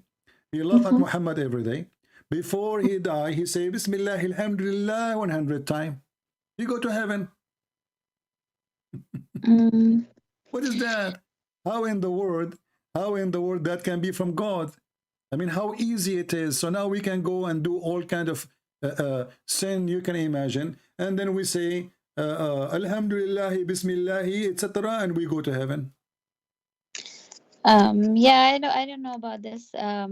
Yeah, but and I actually kind of not believe on this. Like when people say read this like this many times, But that's what Muhammad said. It's not up to you. If you don't believe, it's mean you don't believe in Muhammad. And is this like a hadith or something? Yeah, this is hadith. Yeah. Okay. And it's 100 times. If you say it 99 times, you are in trouble. But also send me the reference for this Yeah. if it's not. But remember, sister, you have to do it 100 times. Okay, if you do it 101, Okay. you maybe you have to restart over. It have to be the magical power only in if you do it 100 times. I mean, what kind of religion this religion? And then Allah will forgive your sin, all of it, if you say that. You know, what is that? I mean, this is madness. And there is many like ton of things like shaitan sleep on your nose. Shaitan, he play with the penis of the Muslim if you don't say the name of Allah before intercourse. Shaitan, he will be doing the women. Shaitan, a genie. You know, I don't know if you know the story. There's a guy he opened the door for the wife bedroom. Excuse my language again. And he found his wife doing something. We don't want to say what. And then the sheikhs, they told him that she is sleeping with the genie, and this is why he described that he saw a fire in her bushes. Why she have a fire in her bushes? Because she is sleeping with genie. This is Islam. Islam is just a bunch of fairy tales, stupidity, mental illness. You know, shaitan around the penis. Shaitan take hair from the anus of a Muslim when he pray. Have you experienced such a thing? Excuse me again. No, this is stupid. I mean, this is madness. If you enter the bathroom with the wrong foot and you didn't say the certain prayer, shaitan go inside the anus and he block it. This is what Muhammad. This is the teaching of God. What is this? And then this man who is speaking about God and he is supposedly holy, he is the most filthy. Do you know the story of Muhammad when he went to his own son wife and he flirted with her when the husband is not there? Zainab? I mean so what I know is that Allah wanted him to marry her, but he was trying to convince his son. You see the hypocrisy? You see the hypocrisy? The guy, he went there just 15 minutes ago, flirted with the wife, and he is telling the husband, keep your man now. Come on, man, keep your wife. Don't divorce her. Come on. I mean, the guy, he was there. This is telling you how filthy Muhammad is. How 15 minutes ago, I was in the house, in your house, and I flirted with your wife. And I told her, praise be to Allah, the one who made my heart flip for you. And now the husband, that story says, فأخبرت زينب زيد ففطن زيد. Now he got it. That's what it says even in their books. ففطن زيد. So he went to the Prophet. He said to him, please allow me to divorce her. She have a bad mouth. You know? So Muhammad, he said to him, no, man, keep your wife, man. Like, you were there flirting with the wife. And you know, when the Muhammadan, they say he was flirting, I believe he was sleeping with her. Because let me ask you honestly, if your father-in-law come to your house and he flirt with you when your husband is not there, are you going to be so angry, disgusted, or you will be so happy? I'm first disgusted, yeah. Okay, so how come Zainab is not disgusted? And why Zainab is telling him, she's telling him, listen, we are doing it. Okay? Don't you get it? So the husband, shouldn't he go to the father and say, shame on you? You flirt with my wife? No, because he will kill him. Who there? He knew now that the master, his father, but by adoption, he wants his wife, and that's it. So that's why it says for Fatina. Otherwise, any woman, she have a little decency, she will be so upset that the father, how disgusting it is, the father of my husband come into my house. And then after that, she go and she agreed to sleep with him. Mm. And then Muhammad, he forbid adoption just for that reason. Mm. So he can have the women. No, he didn't say that. He didn't forbid. He just said that that the son, like the adopted son, is still adopted son. I mean, you cannot have like inheritance, and so it No, because no, it's no, no. You see, when you say things, remember, you are talking to me. You are not talking to an average person who know nothing about Islam. The reason for adoption, the Arab always Mm. do adopt, and Muhammad himself, obviously, because he cannot have kids. The Muslim, they lie to themselves. They say Muhammad have kids. Muhammad never have kids. Never, never. That's why he adopt. So what about the daughters he has? Those are his daughter. Those are daughters of Khadija. Khadija, she have two husbands before him. And this, Yeah, but and this is why she was they rich. they had common daughters too between these two, right? No, he never have a daughter. He never have children. Even the sons, the Khadija, Aisha, she tell him, even Ibrahim, this is he's not your son. Can't you tell? You know, this is Mary. She sleep around with her cousin. She's a slave. She sleep with everybody. So Muhammad never have a son. This is why Khadija, she adopted a child, because the guy, he cannot have kids, and she is old too. How she can have kids? Khadija, she Mm. married Muhammad when she's way older. So he never had one. This, even the Quran says that there is a man, he was making fun of Muhammad. He's saying that he called him Abtar. Abtar Mm. mean the cut off. Chapter 108, verse number 3. Cut off from what? Cut off from offspring. Why? Because simply he cannot have kids. If It Muhammad, was he have off, because he huh? couldn't have sons. What? It was because he was not having sons. That's why probably. No, he never have any kids. Secondly, you know, and here you will see another stupid things about Islam. Muhammad, he claimed that anything happened wrong is happened by the will of Allah.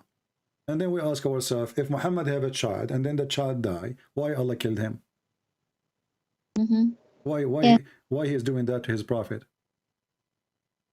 I mean, all the prophets have been through difficult things and different kind of tests. Well, So what test? This is a test. This is not a test. this could be, I mean, Muhammad, he anything. said, I was the most weak person in sex and invoked my God Allah, and he sent me a dish of shish kebab, and then I get the power of 40 men. Okay, let me ask you. Muhammad now get the power of 40 men, but he cannot have kids. So what the point of this power? What was that like? Just about the men, 40 power men. Is it like a hadith or something? Yeah, it's a hadith as Muhammad. He never stopped making, you know, his poo-poo. Let me see if I can send it to you in English. Okay. Let us see if I can find it in English. If not, I will send it to you in Arabic. So, I mean, look at the language. I mean, what kind of a prophet? He claimed that he have a sexual problem,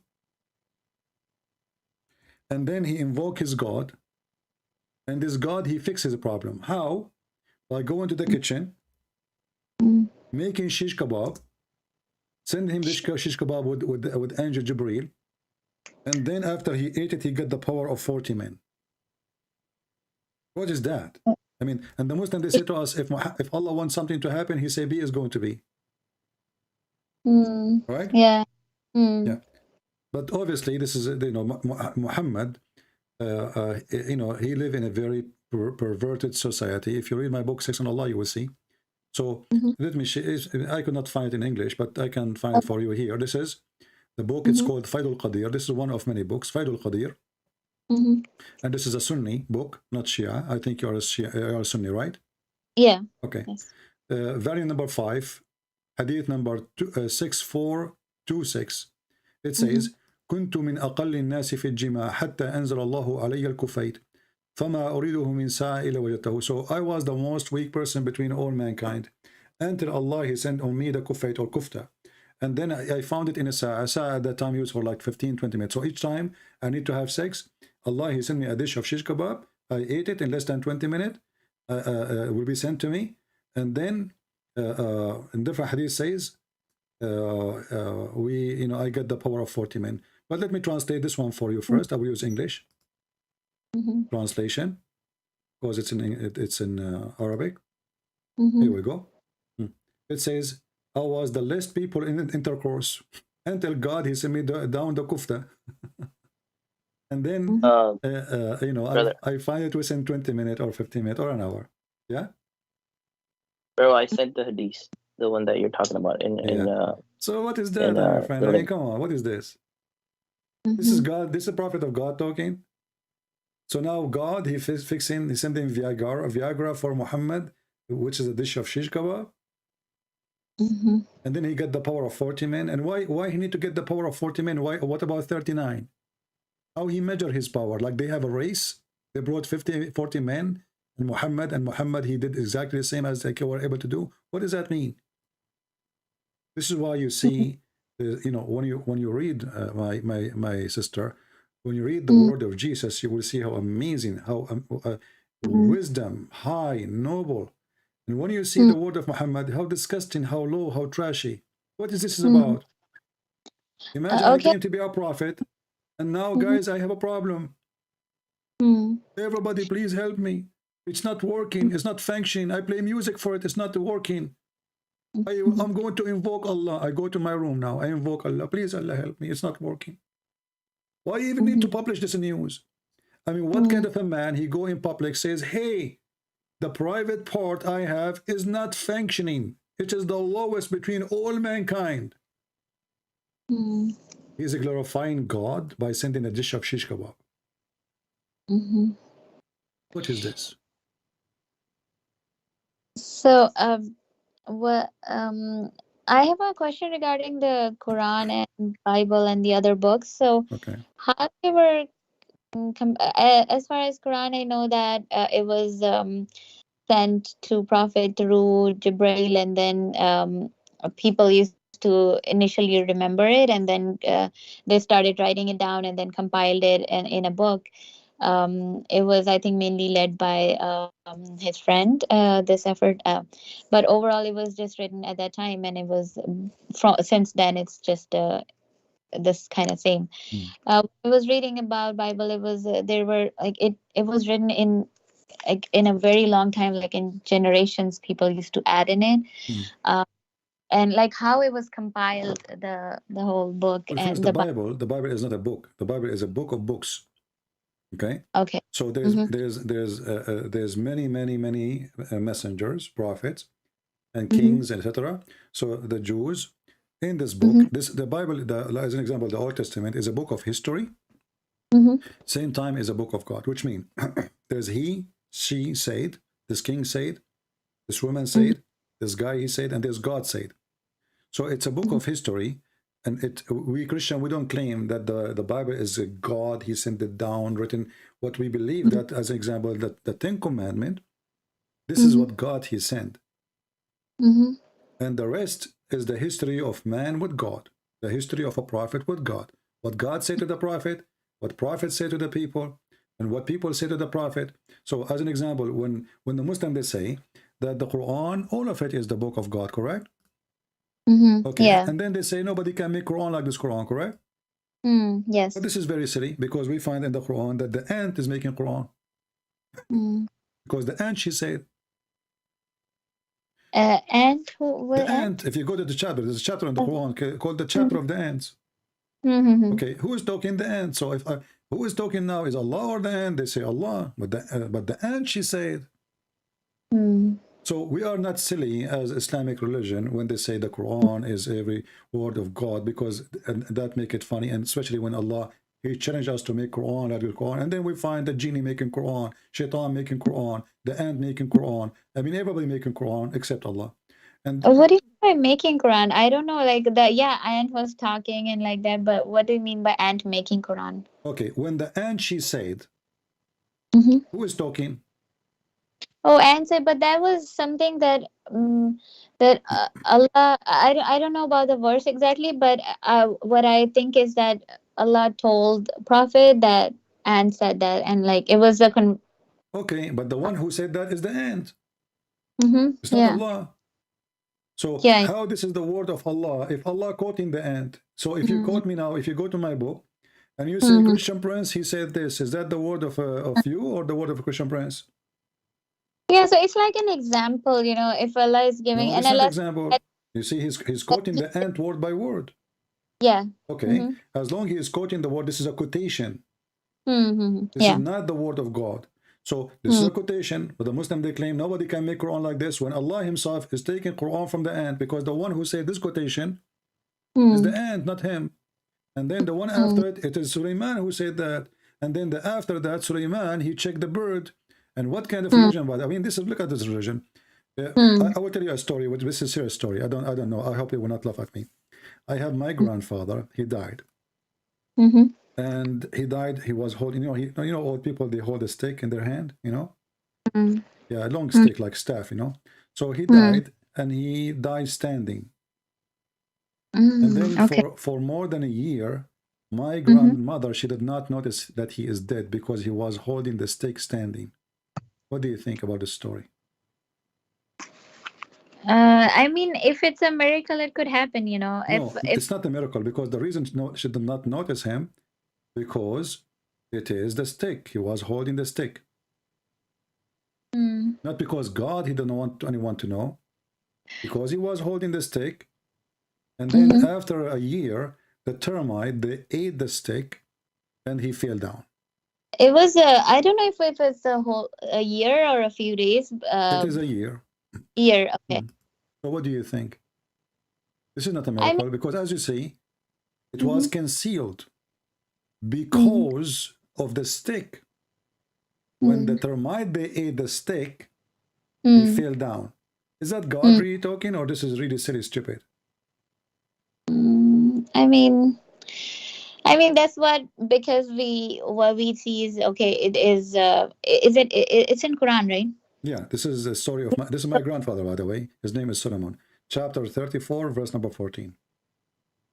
34:14. Yeah, I read this word. And but yeah, I mean, if as far as because it's like Prophet Suleiman used to talk to animals and everybody. So we consider is that miracle. As far as my understanding How? is this. No, this is not a miracle, because listen, miracle, if we do not need the stick, and miracle cannot be broken because of a termite. So if God decides to hide your death, nobody will see it.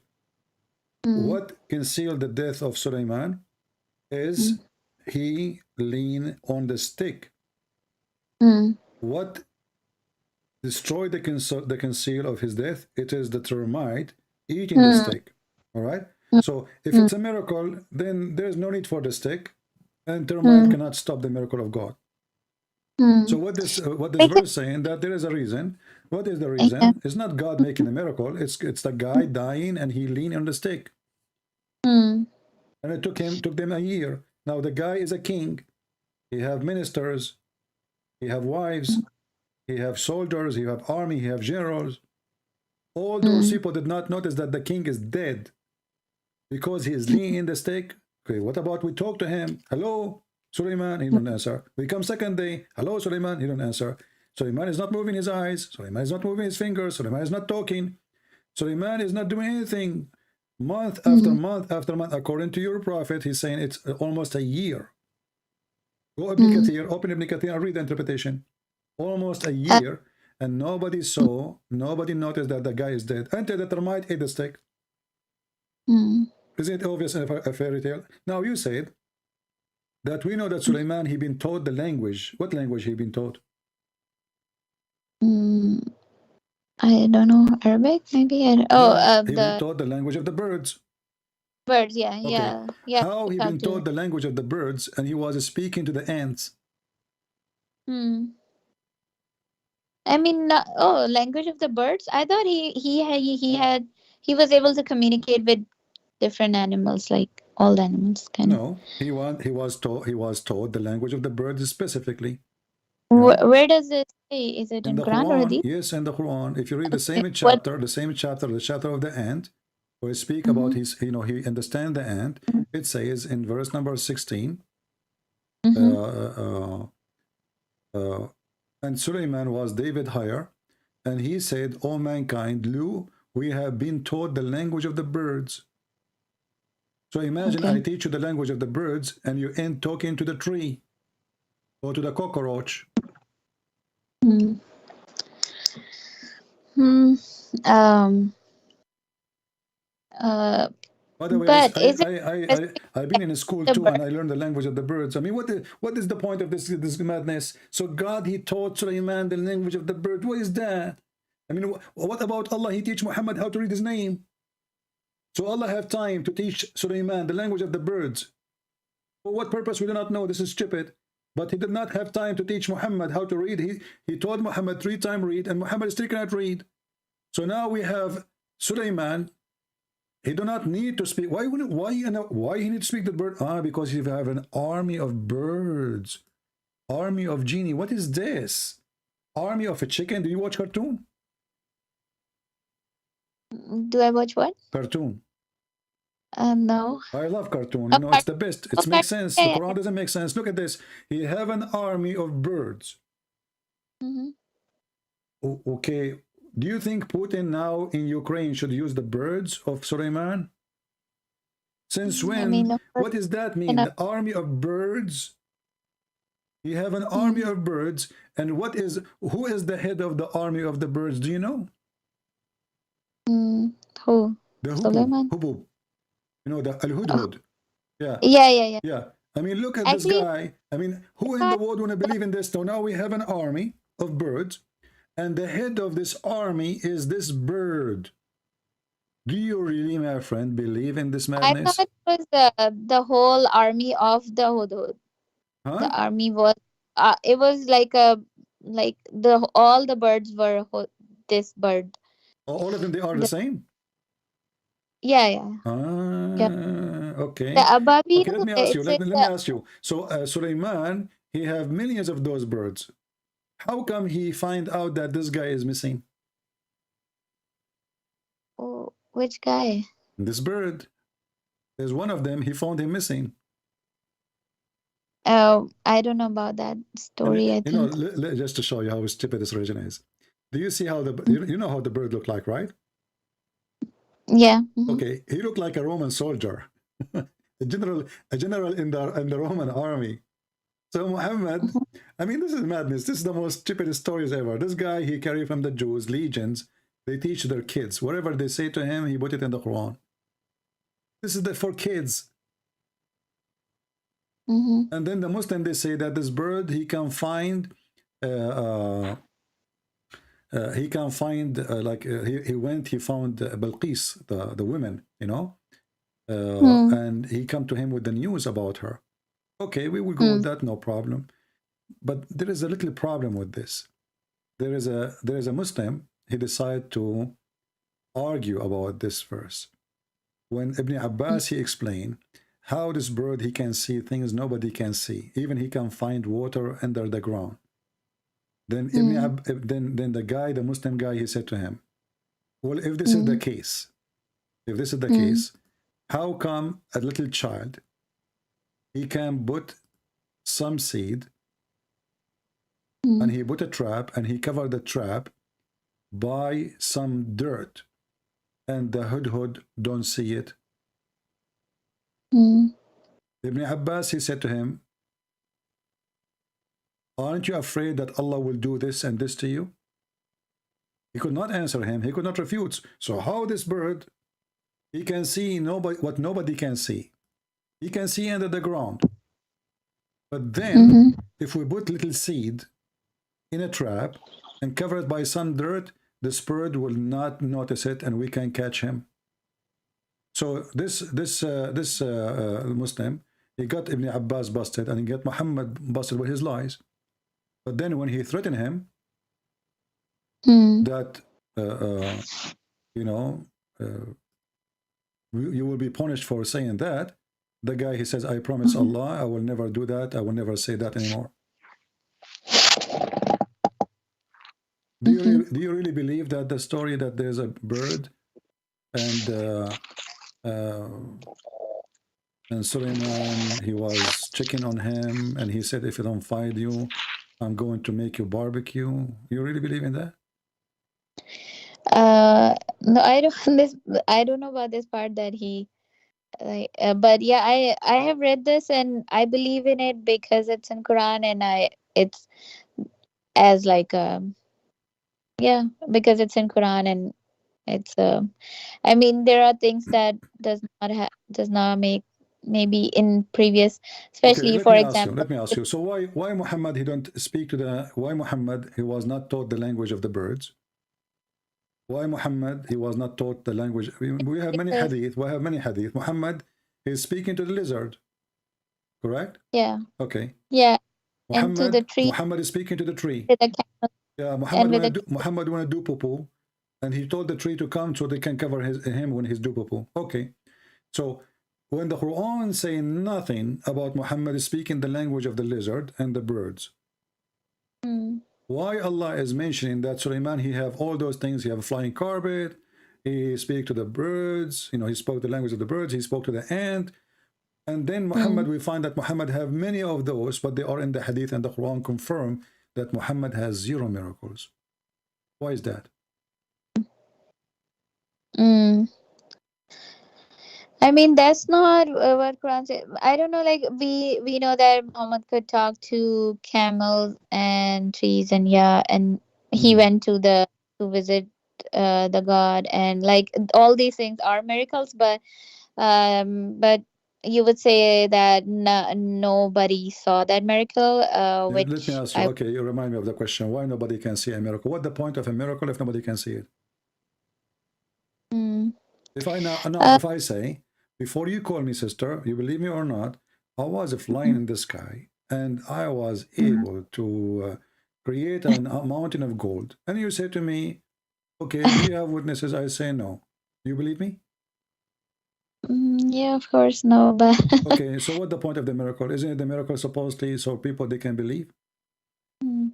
So in the does it in Christianity is do you believe in Prophet Salamana, that he could talk to animals and everything, and Show me. I uh want to learn from you where it says that in Christianity that Suleiman is no, speaking to the I'm ants. asking No, I'm asking I, we don't have such a thing. oh, so This is okay. there's a book, it's called The Legend of the Jews. You can download from the internet. Mm-hmm. Tons of the Okay. stories Muhammad he got from those books. Those are legend. Those are not Jewish scriptures. Those are fairy tales. The story Mm-hmm. of Alexander the Great. This is the Mm-hmm. trap. The Jews they trap Muhammad. They'll make fun of him. They Mm-hmm. come to him and they say, "There's a guy. He's a prophet. His name is Zulqarnain. What do you know about him?" Muhammad he could not answer right away. Later he claimed that Mm-hmm. now Allah he informed me. Mm-hmm.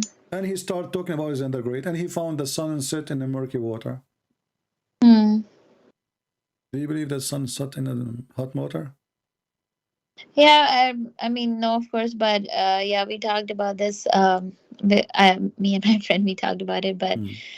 yeah. So um, What do you think about it? I, The sun set in murky water. In my backyard, the sun doesn't set in murky water. It's sun in my pool. I don't have a pool, but I'm just joking.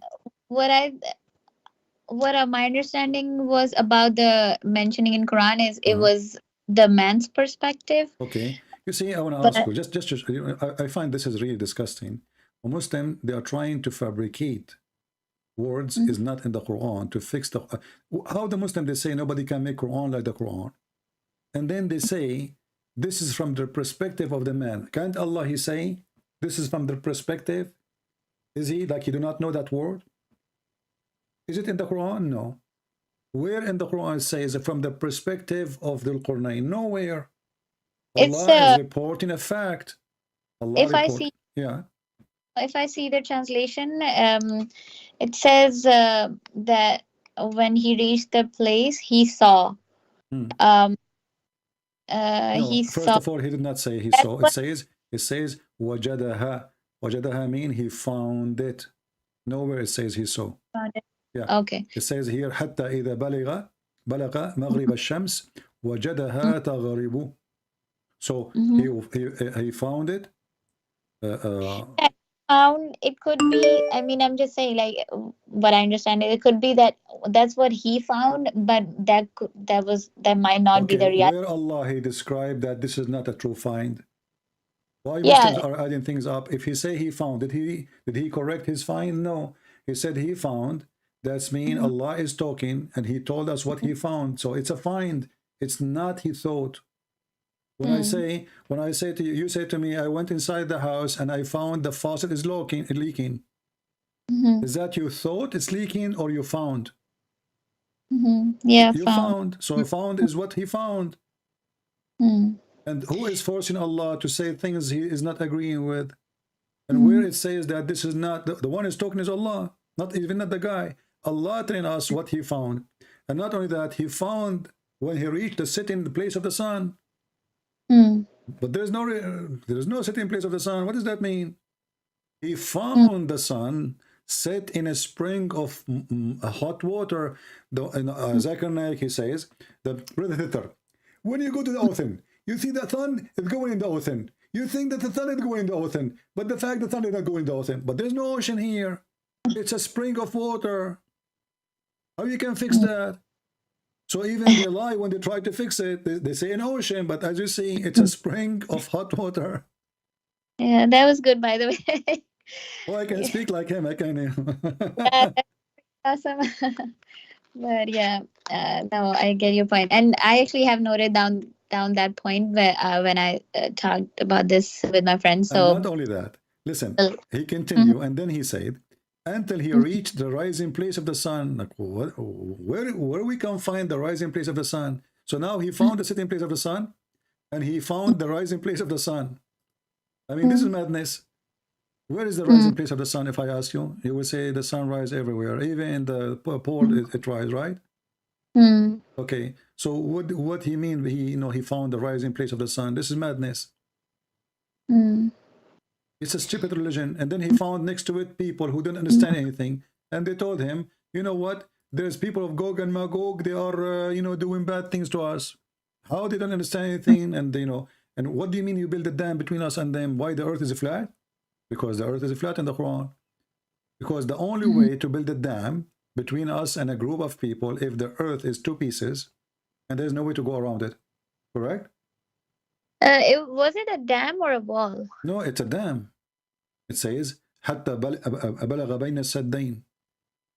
So he built, it's a wall. The dam is a wall anyway, right? So he built a wall between two mountains. This is what dam is. The dam, you build a wall between two high objects. So he built a wall between two mountains, and that will stop those people, Gog and Magog, who they are not a human. And Muhammad, he claimed that the Turk is one of them, and he make fun of their look. So those people now, they cannot come to us. But how that can work? If you are my neighbor, and you build a wall between me and you, let us say you are in the left side of my house, and you build a wall there.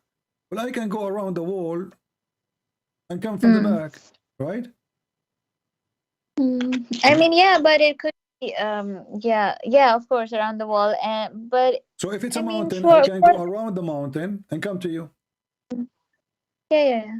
As an example, but it's the highest mountains in the earth is the Himalaya, as they claim, right? Okay, I can go around it. I can go around the Himalaya and go all the way to Russia. I can go all the way to come back to India. I can, this is, so what wall can do? How this wall stop those people from coming to us? I mean, it's because if it's the only thing that I could make sense of is because, yeah, you can go around, but if it's a very like a long wall, then maybe it would protect them, because maybe those people will not actually be able it's going to protect them if the wall is around them. It's around those people, not a wall between two mountains. Correct? Same time, those Gog and Magog, they are a huge number by billions. The ratio of the Gog and Magog, according to Muhammad, is 1,000 to 1 of us. So if we are 7 billion now, they are 7 trillions. Where we can find those people? Where? I mean, we have satellite; they can see everywhere. And those people, they aren't human like us. They are evil. They, and they fight by arrows. So we should fight. Even Muhammad, he says, before the judgment day come, those people, they will attack the city of Medina, and the Muslim, they will collect their arrows for 7 years. They will use them for 7 years for fire. It's made from wood. They use arrows and horses. What is this? And those Gog and Magog, Who is the one who built the wall for them? Alexander the Great. Fix that problem. Isn't it obvious that this is really a fiction story, and Muhammad, he was copying whatever he heard from other people around him?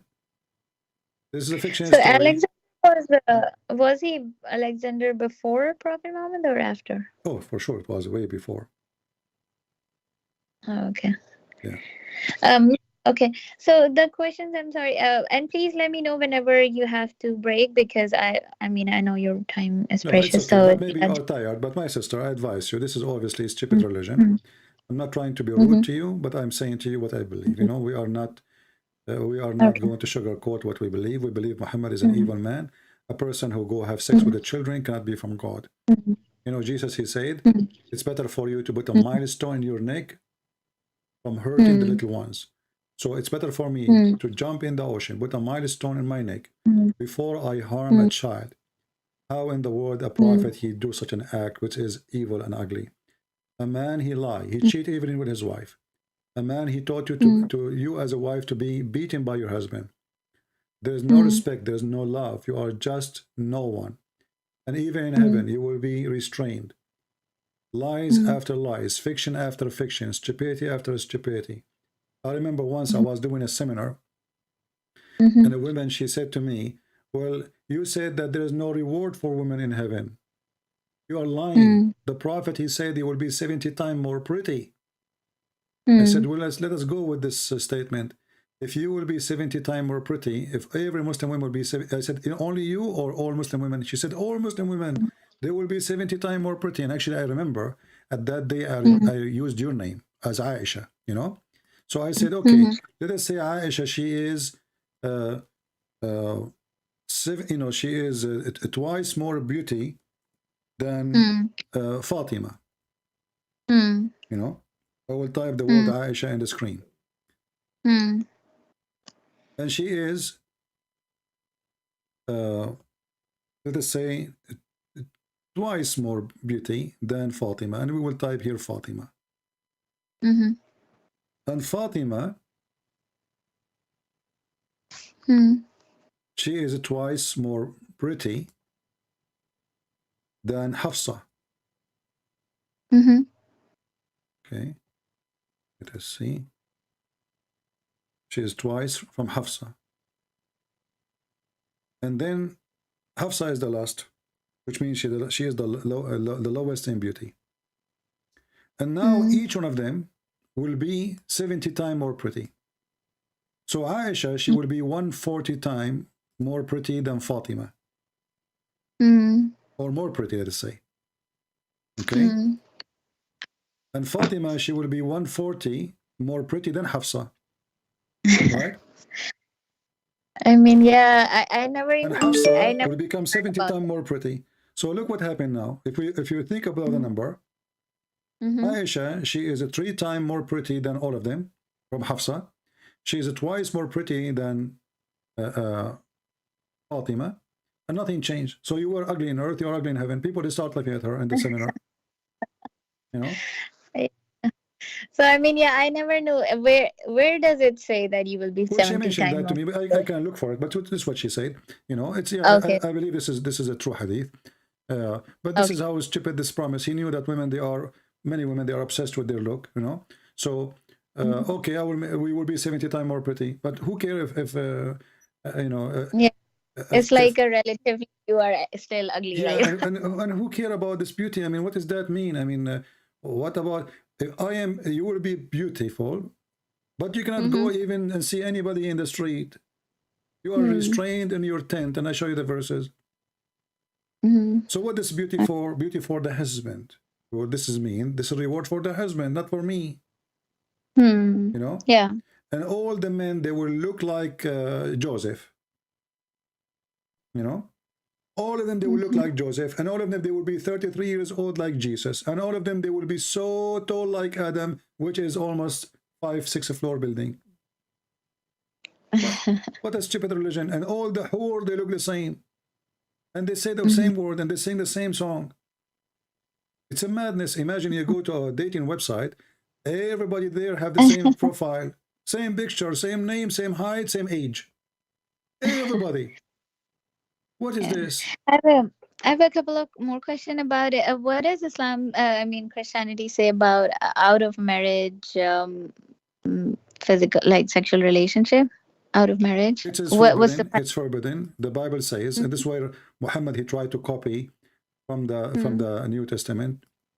Mm-hmm. As an example, when Saint Paul he said that gambler and fornicator, etc., they will not enter heaven. Obviously, Mm-hmm. they will not enter heaven. You know, Mm-hmm. either you are with God or not. But you can repent even if you did it. You know, you can Mm-hmm. fight your sin, and this is why Mm-hmm. repent exists. Repent is a let us say is a light of hope that we Mm-hmm. do wrong, but we can Mm-hmm. fix our wrong. You know, Yeah. but the Mm. Bible never And promote mm. such a thing, and the Bible is against it. But your prophet he allow you even to be rented for 3 days, 3 nights to do muta. Mm. You know, so Yeah, I saw that. So is it isn't there any kind of punishment mentioned in Bible? the It's Old just Testament for sure, fornication, the fornicator, the bent in the fornication, a married person, the punishment is death. in Bible. Yes, in the Old Testament, there's many. You can search in Google. I mean, there's endless count of Uh, uh, verses. Yeah, if but remember, like but the remember, married, if uh, a married person do this, and what about the unmarried? and depend if the fornication is a rape is different. If the fornication is a fornication between an agreement is a different. So there's many cases. So Okay. a person who rape he will be put to death Hmm. unless the woman she forgive him and she marry him. She accept to marry him. And if he Hmm. marry her, he cannot divorce her. Hmm. Oh, okay. If a woman she lay down with a man in the field and she never Hmm. scream, obviously she Hmm. agree, you know, Hmm. Hmm. she Hmm. agree, she did not object, you know, she Hmm. because a woman Hmm. should resist. uh, Hmm. you know but this is a Yeah. law to preserve you know the Hmm. traditional Jewish Hmm. tribes. Yeah. uh, you will notice that when a woman she was accused of fornication in the time of Hmm. Jesus, Hmm. Jesus he did not say don't stone her. He didn't say stone her. He say if one of you don't have sin, go ahead stone her. Hmm. So what Jesus said, yes, there's a law Hmm. for such a thing, but Hmm. those who practice the law, they are hypocrite Hmm. more than the one who is going to be judged. Hmm.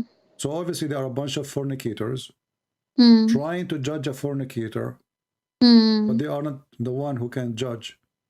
Hmm. So with Christ, Hmm. you know, the judgment, it have to be from those who can judge. Those, Hmm. if I want to teach you about you cannot lie, and I am a liar, well, how in the world that work? Yeah. You Yeah, know? that's true. That makes Yeah. sense. Yeah. And Muhammad is the same. He told Muslim not to fornicate, but he's a fornicator. Mm-hmm. You know? And As an because example, when Muhammad of he have sex with Mary the Copt, mm, there is a guy, his name is Sheikh Uthman. He claimed that he married her and he freed her. And when you can search, there's a video about it. We found that he never married her. He never freed her. It's a lie. And he was sleeping with her without marriage. They will say to you then, another smart Muslim, he would say, oh, she was his hand property. Well, the mm, Quran says, وَمَا مَلَكَتْ أَيْمَانُكُمْ مَلَكَتْ mm, أَيْمَانُكُم is the one you capture from war only. Mary mm, the Copt is not from war.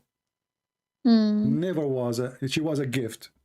So mm, according to the Quran, nowhere the Quran says Muhammad he can have sex with the women. His book, he can have mm, sex only with the one who she is captured mm, mm, from war. So mm, why Muhammad was having sex with her? According to which religion? According to which law? So this guy, you know, he broke even his own religion.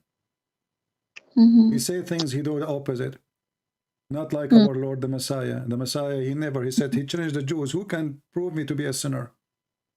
Jesus, not mm, only he forgives sin, because I can say your sin is forgiven, claiming to be the Messiah. But Jesus, the Messiah himself, he never commits sin. And even when Muhammad, he tried to fix it. He says, mm, he made a verse in the Quran. We know that Muhammad making those verses, saying that mhm, Allah told him in chapter 48, verse number 2, may mhm, Allah forgive your sin, Muhammad. Well, how in the world Allah is God, and Allah is saying, may Allah forgive your sin? mm, With Jesus, he forgive your sin. This is why when Jesus was, he said to the man who cannot walk, your sin is forgiven. The Jews start thinking in their mind, who is this person who can forgive sin? This is only God can do that. Which means they're upset from him. They are not happy what he's saying. He is doing very bad thing against God. So, and then Jesus, he said to them, which one is easier? To say, go and your sin is forgiven, or to say, carry your bed and walk? The man, he cannot walk all his life. He carried his bed and he walked. The same for the women, go and your sin is forgiven. So, the Jewish always, they don't accept such a thing. Jesus was forgiving women. As an example, in Luke chapter 7, Jesus, he said to her, go and your sin is forgiven. But as you see here, Muhammad, even his sin is God saying, may Allah forgive your sin, which is stupid to say. It was because what I could understand is that he was just a messenger, right? So he was also actually depending on Allah to forgive his sin. The one who's talking is Allah. So when Allah is saying, may Allah forgive your sin, that is a stupid statement. It's not Muhammad saying, may Allah forgive my sin. No, I get your point, but there are so many verses which says Allah do that, Allah do that. It's because like no. When Allah is saying, I want you to listen to me, Aisha. When Allah is saying, may Allah forgive your sin, Allah making a wish to whom? It's I have to actually look into this verse, but I'm saying that there are many verses like that where it says that if Allah wills, if Allah does that, or Allah does that. No, this is not if. Wait, hold on. Well, first of all, the one who's talking is Allah. And Allah is saying, may Allah. Who is making the wish? Allah is not saying, like, it's because I don't know. Can you give me the reference and then I can chapter 48 verse number 2. 48 verse 2. Okay. I can say may God forgive your sin, Aisha. That makes sense, correct? Because it's not in my hand. So I ask God to forgive you. But now the one who's talking is God himself, supposedly. So this God is saying, even he name a name, which is Allah. But is the one is talking is Allah. How Allah is saying that Allah may forgive your sin? It's like when, for example, I'm saying to my friend that I mean, it's just the way the sentence is presented. That's what I understand. No, you see, you are trying to duct tape, Aisha. You're trying to duct tape and fix it. No, no. Focus with me. Allah, who is talking? Allah. This is not you and your friends, my friend. This is not you and your friends. Muhammad is not a friend of Allah, correct? Okay. The one is talking supposed to is God. Now, God is saying the word may. He is making a wish to who? To himself? He is probably saying that he's not making a wish to himself. He's just saying, like, maybe you can say that Allah wish it like that, like from the perspective of Muhammad, like I don't know how to you're trying to fix it. You are good in using. I can tell you are very good in using makeup. What are you talking about? I mean, if I am God, how come Jesus said to the man, "Go and your sin is forgiven"? And you Muslim, you say, where Jesus says, "I'm God." Well, obviously, if Jesus is not God, he will not have the authority to say, "Go and your sin is forgiven." He will say, "May God forgive you." Correct? Yeah. How come Jesus, and he is a man, he said to the man, "Go and your sin is forgiven." He did not hesitate. It's not maybe. He did not make a wish. Go and your sin is forgiven. Allah is supposed to be the God, and he's speaking. And then Allah, he say, "May Allah forgive your sin." Allah making a prayer. Yeah. But that's wrong, because he's God. It's in his hand to forgive the sin or not. And it is in his hand to know if the sin is forgiven or not. So do Allah know the future? Or maybe he will forgive, maybe not. This verse destroy everything Muhammadi claim about Allah is all-knowing, Allah is etc.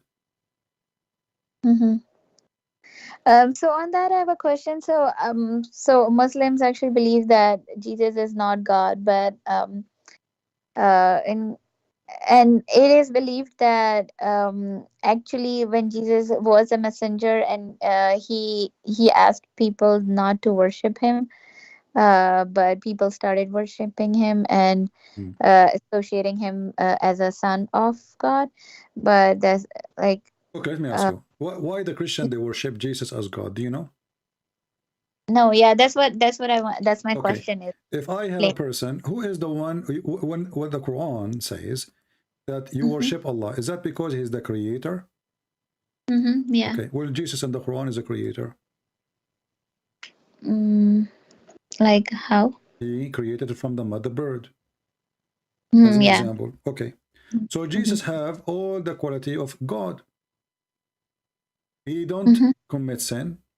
He is holy by birth. Even the Quran says, chapter 19, verse number 19, Holy Son. So mm-hmm, I create for you from the mud the bird. mm-hmm, I resurrect people from death. I heal mm-hmm, the leper. And I tell you what you hide in your houses, chapter 3, verse number 49. What is left? Then the mm-hmm, Quran says, by the will of Allah, who care?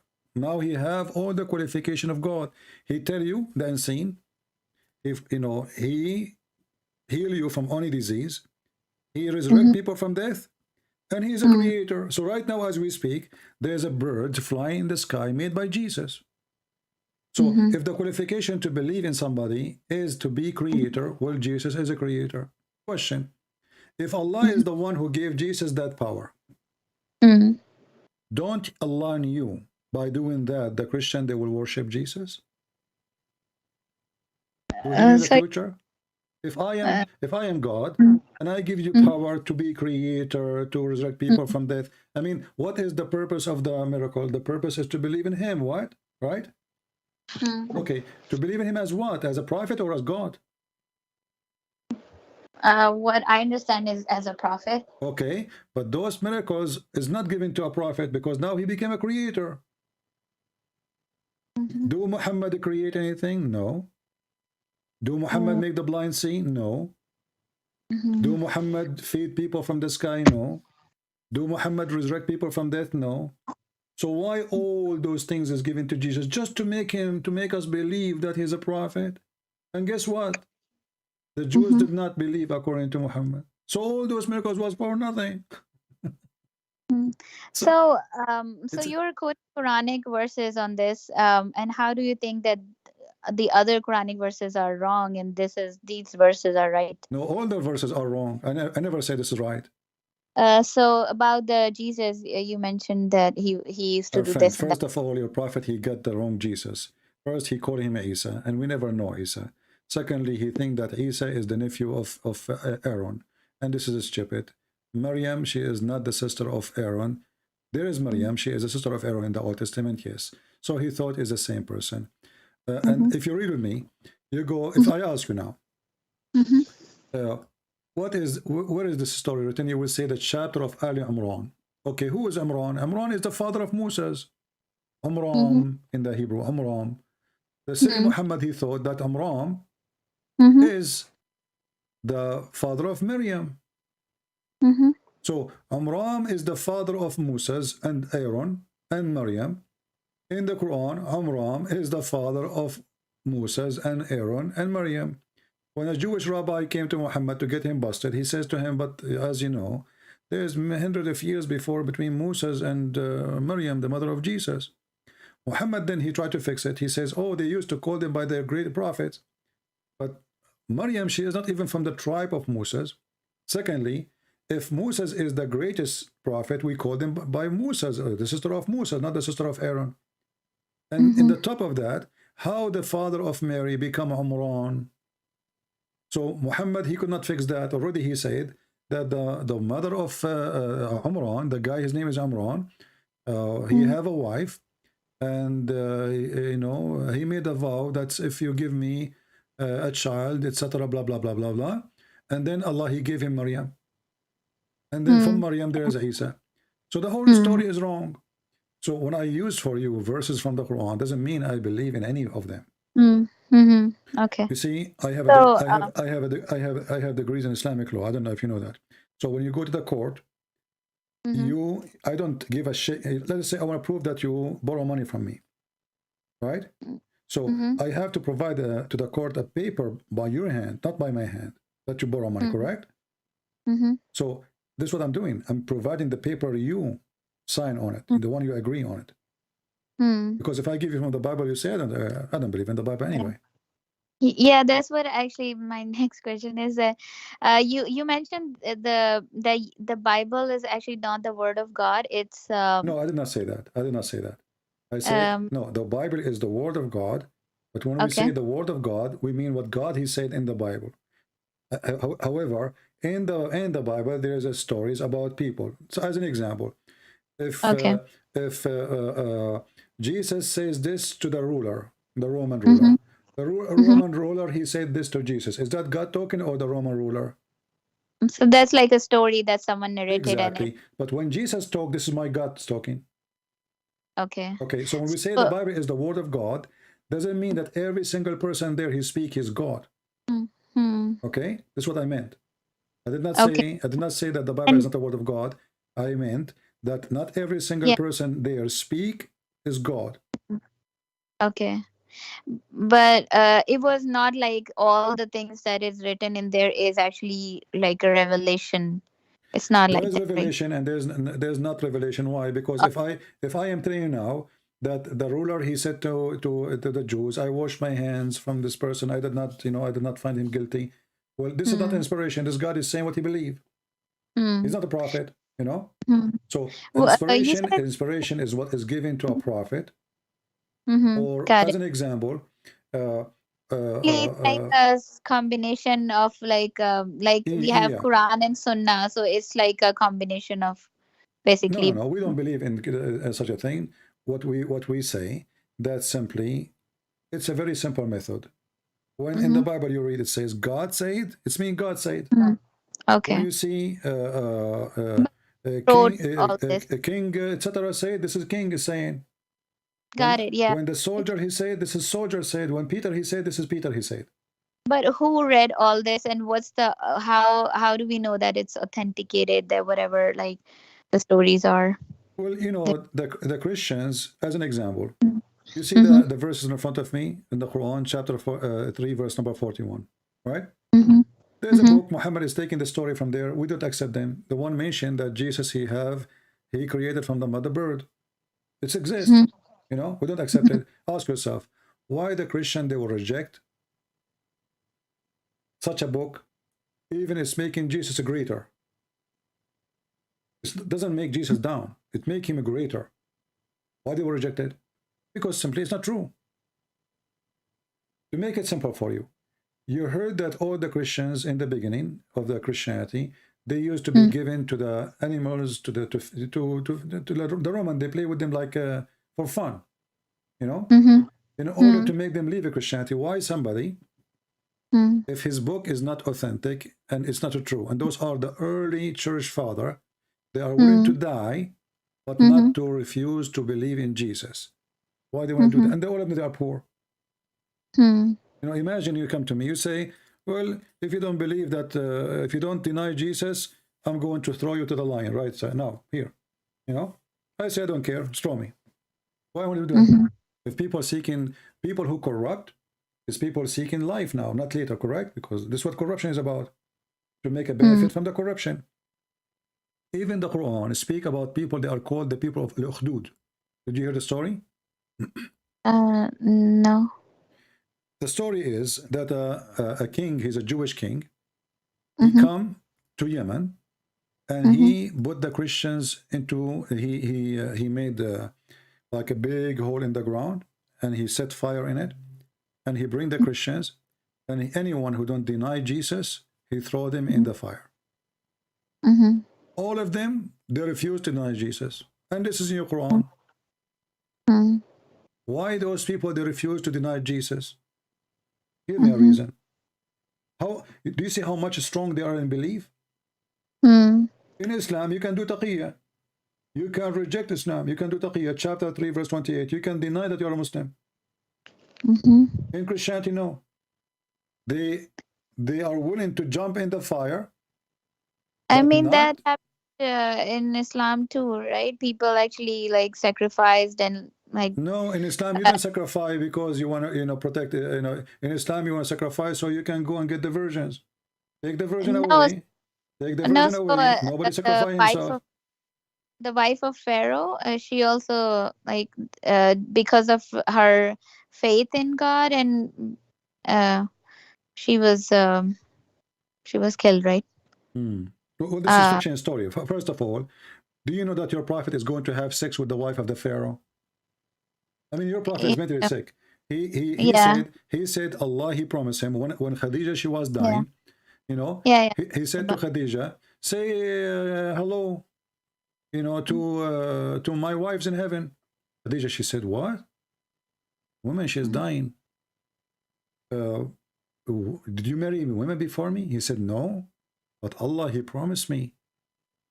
Asiya, the wife of the Pharaoh, and Maryam, the mother of Jesus. And he start counting. This is sick. This man is sick. Secondly, mm. the wife of the Pharaoh, Ramses II, is not Asiya, is Nefertari.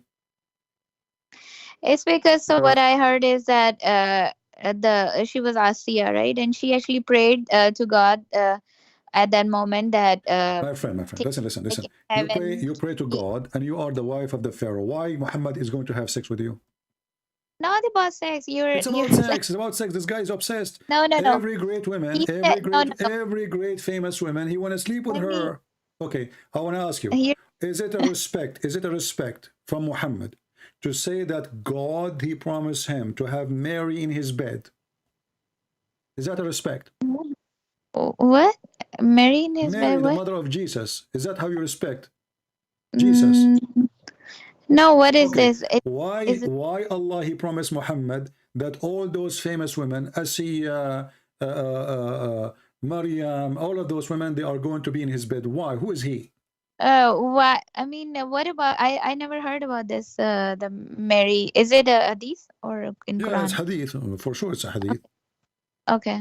Hmm. Uh, can you also again send me the reference if it's Yeah, possible?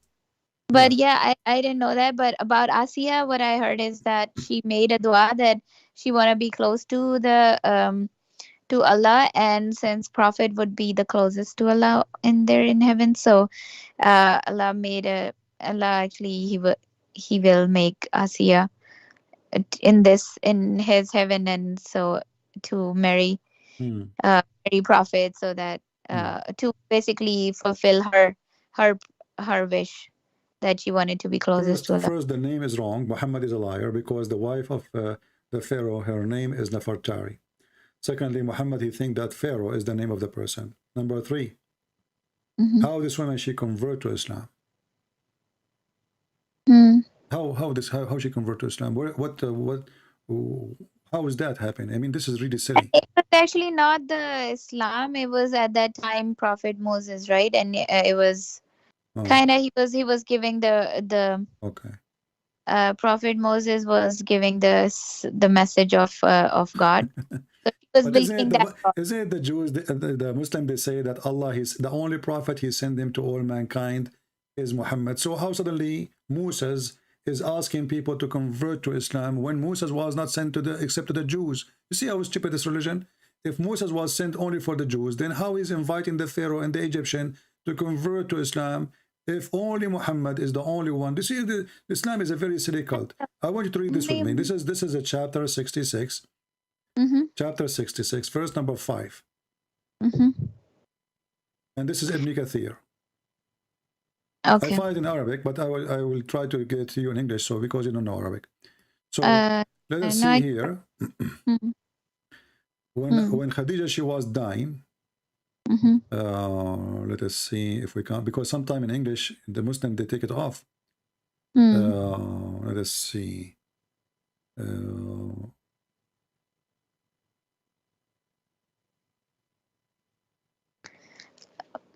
So so when Khadija she was dying, he said to her, mm-hmm, I don't know if I can see it. I will give you the link, but I warn you, Ibn mm-hmm. Kathir in English is not the same as Ibn Kathir in Arabic. Okay. So let us see where it says here. Uh,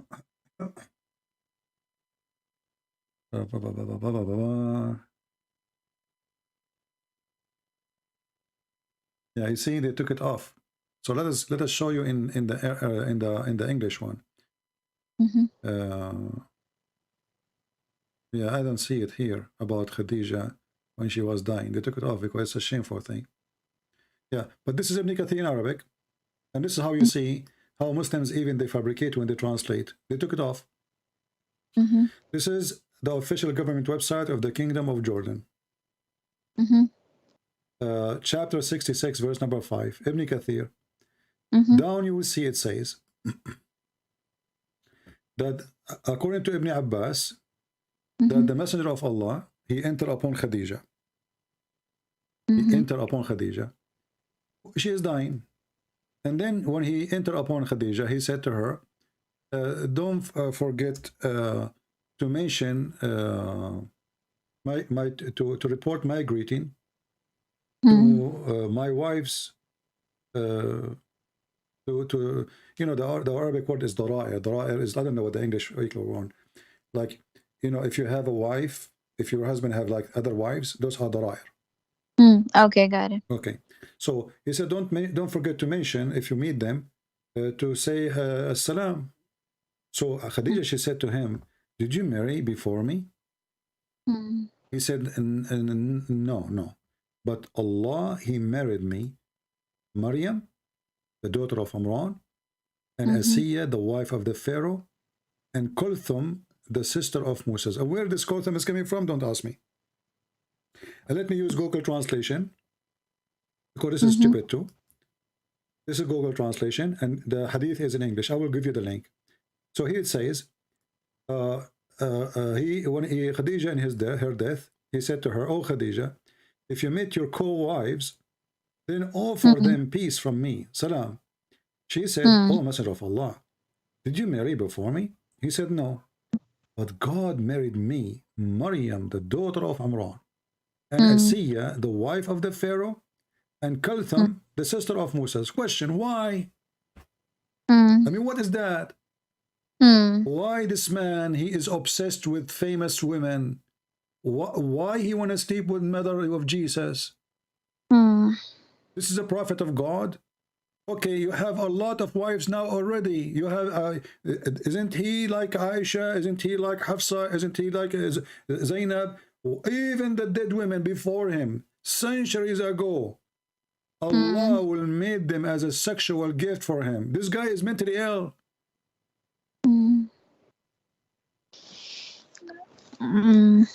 This woman first, she is a wife of the Pharaoh. Okay. Why she is going to be his wife? What is that for? Yeah. So I thought, what I know is that his wives were actually, they used to feel blessed that they were married to him. My friend, hold on. The same chapter we are reading is where his wives, they were fighting with him. What blessed? The same chapter. Here we go. Let me post the link for you. Or you can open Ibn Kathir. The wife of Muhammad, they have a strike against Muhammad because, you know, he is not just and he was even cheating. So how they were blessed and they were fighting, and then Muhammad, he said, if they don't repent, speaking to the wives, what repent? They make a strike against him. He's bad, he's ugly, he's disgusting. If they don't repent, Allah will exchange women for you. Give you other women. They are more faithful. They are obedience. So if they are happy, why they are striking, and why the Quran mentioned about it, and not only that, look how funny the Quran is. Yeah. The Quran says that Allah is in his side, and Jibreel, and every Muslim believer, and furthermore all the angels. Do you really believe that women, they are happy with their husband? They need such an army, include Allah, Jibreel, every single believer, all of this against two women and the rest of the wives. Don't you think that this is a verse made by Muhammad just in order to overcome his wives? What I know is that actually there were so the two of the youngest wives, they like teamed up and kind of, No, those two, they have party. There's two party, Democrat and Republican. No, there's no two parties. So No, you can read the interpretation. You can read the interpretation. There's two party. Okay. The party of Hafsa, and the party of Aisha. Both Yeah. of them, you know, there is a problem with Muhammad. Both of them, they have a problem with Muhammad. And now Muhammad is making a threat. He said that So what I Allah, well, listen to me. Why Allah, you said to me that if women, the Quran give us guidance how to treat our women, correct? We find that Muhammad, he can beat them, right? Why you don't beat them here? And that's it. Do you know why?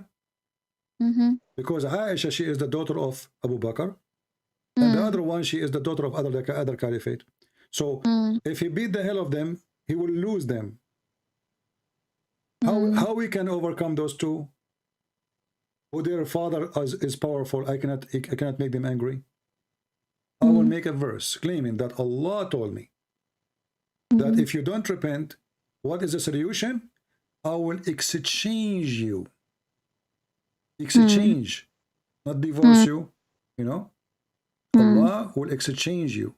Here we go. Actually, it says divorce here in the verse here, but different verse it says, in the same verse actually, it says divorce and exchange you. He will divorce you and exchange you. Okay, why? Because obviously they are not happy with the husband, and the husband is not happy with the wives. Otherwise, so this verse, there's no point of it. yeah, so what I mean, of course, if he wanted to hide it that they were not happy, he would not have mentioned this in verse. So the reason what I've heard and what I know is that they were demanding something, that we need this and that, like a financial things.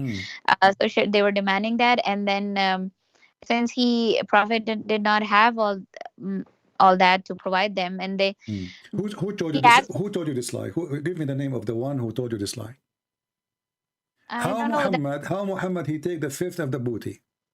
How Muhammad he have the fifth of every attack and the best of the booty, and he don't have the mean to support his wife? And why Muhammad is marrying them if he cannot Was support support them? Hold on. he was This is a joke. Aisha, she have maids. Hafsa, she have maids. Safiya, she have maids. So those have maids, and he have slaves, and he, Muhammad, he have many maids. So he have maids, but he don't have money to support them.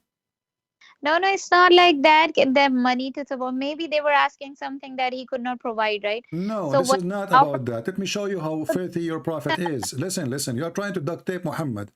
The No, story no. is, the story is, the story is. First of all, the story is Muhammad, he was cheating. He was sleeping with the slave in their house, in his house. So when the wife, she came and she found Muhammad sleeping with the slave, she made a big deal about it. And Muhammad, he promised her that he will never do that. And then he broke his promise. He made a chapter, it's called the chapter of At-Tahrim. He So says, there is. listen, hold on, listen. He Mhm, said that Allah told him, mhm. Lima tuharrim, why you are forbidding yourself from having sex with this woman? The Muslim later, they try to lie and they say this is about honey, which is very stupid. The interpretation is there, we can show it, everybody can read it. So why you are forbidding what is Allah made lawful for you, but Allah never made lawful for Muhammad to have sex with the slave, not from capture. And then there's other story where Muhammad, he was being unjust with his wives. As an example, when Muhammad is in the house of Aisha, all Muslims, they have to give the gifts to Aisha house. Okay, so the wives of Muhammad, they come to Muhammad. Do you think that Muhammad was treating his wife justly?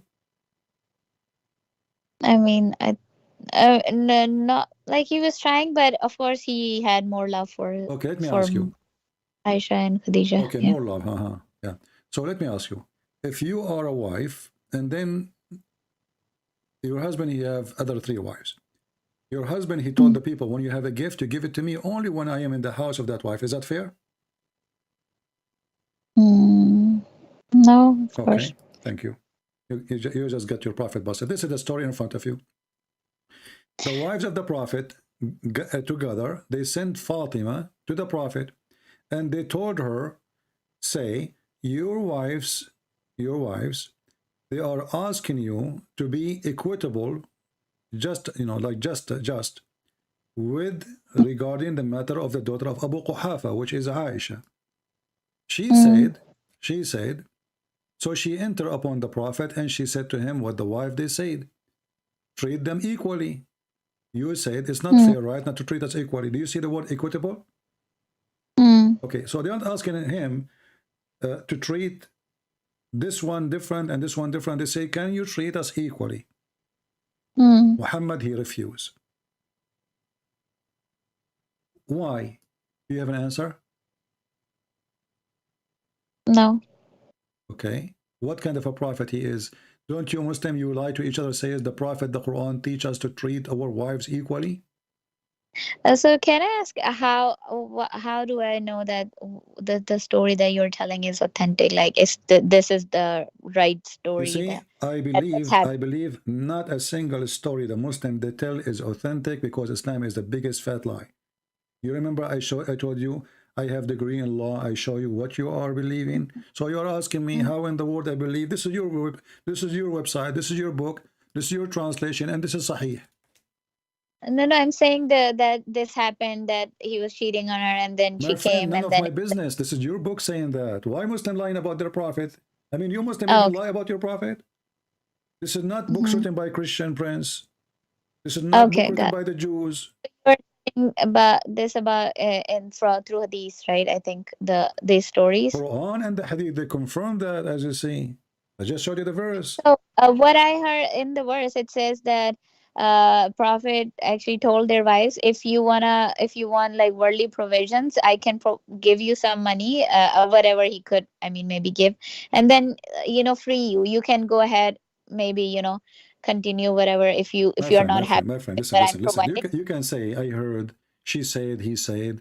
We don't go by this madness. No, This this is, is in word, this this is is, in Quran. okay, listen, no, this is not in Quran. Quran, first of all, Quran is written by Mm-hmm. those who believe in Muhammad, correct?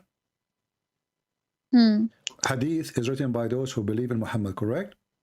Hmm. Okay, how people, they are mad about Muhammad and they say what they are saying.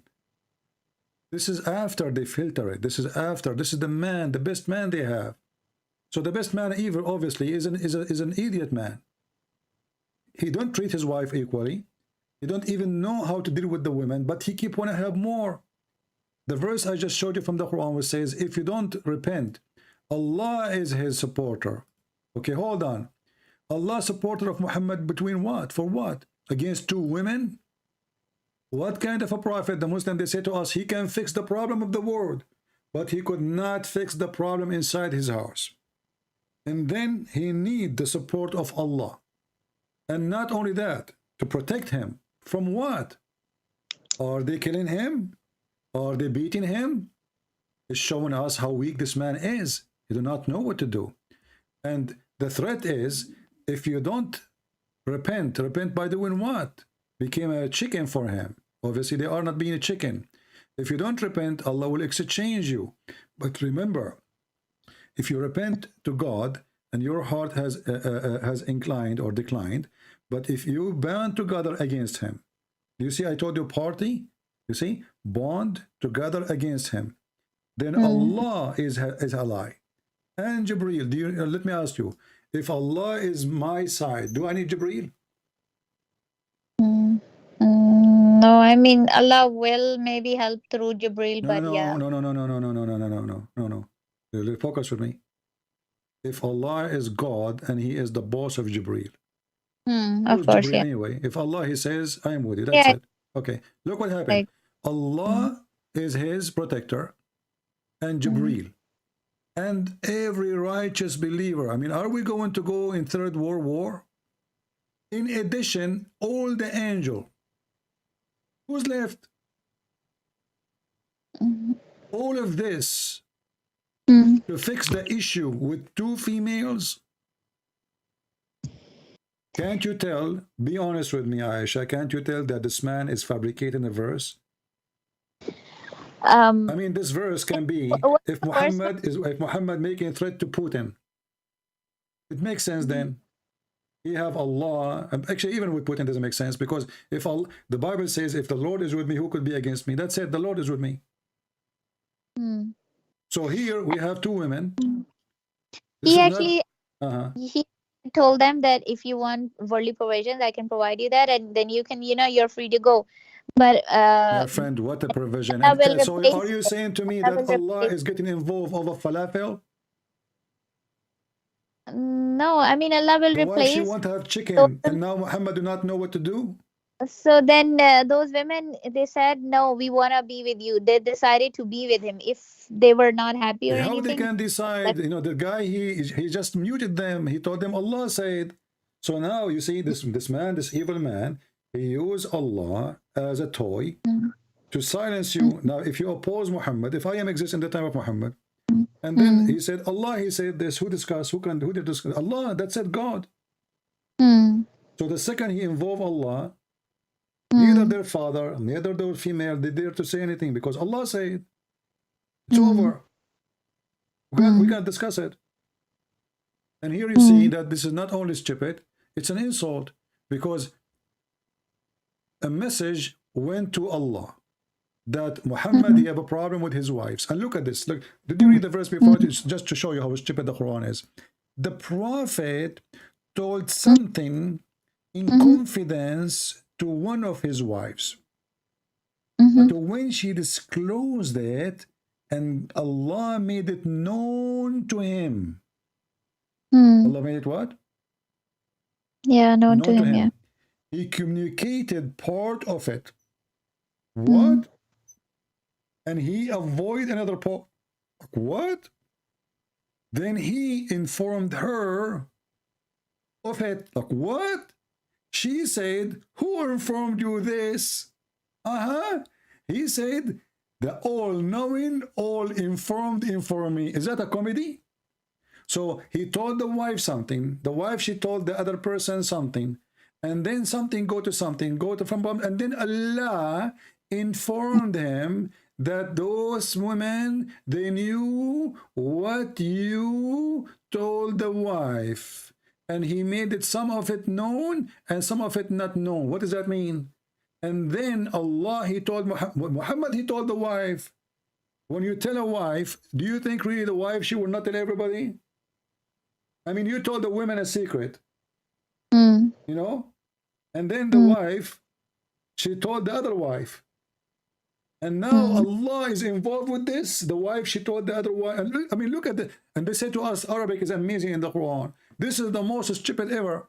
But the prophet told something in confidence to one of his wives. Okay. But when she disclosed it, and God made it known. What do you mean God made it known? It's already she told. I mean, look at the stupidity. Who is the one who made the secret known? And he communicated part of it. He communicated what? What does that mean? It says here in Arabic, فَعَرِفَ بَعْضَهُ وَأَعْرَضَ عَنْ بَعْض. Like, what the heck? So Allah did not tell him everything? Why? This is a book of God. I mean, a child, he can make better story. Read this the translation. And remember, when the Prophet SAW disclosed the matter of in confidence to one of his wives, between two bracket Hafsa. So when she told the other wife, Aisha, Allah made it known to him. That's deep. He informed part of, therefore, and left a part. What the heck is that? Allah, he informed him a part of it? Obviously, Muhammad, he don't know what's happening, because they asked him, what we said. He said, the only, Allah, he told me only this. He don't know everything. He just to cover himself. Then when he told her, Hafsa, therefore she said, who told you this? He said, Allah, all-knower, told me. And then right away, the verse says, if you repent, what the heck? I mean, what does verse have to do with this verse? Because here he is not angry. Secondly, if Muhammad told a secret to his wife, and then the wife, she told the other wife, why he need the support of Allah against those wives?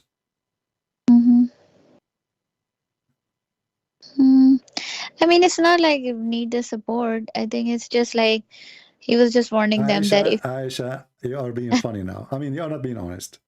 no, no, that's okay. I I don't want to be understand you. rude with you, but look, what do you mean he do not support? It says Allah is his protector, and you are saying he do not need his support.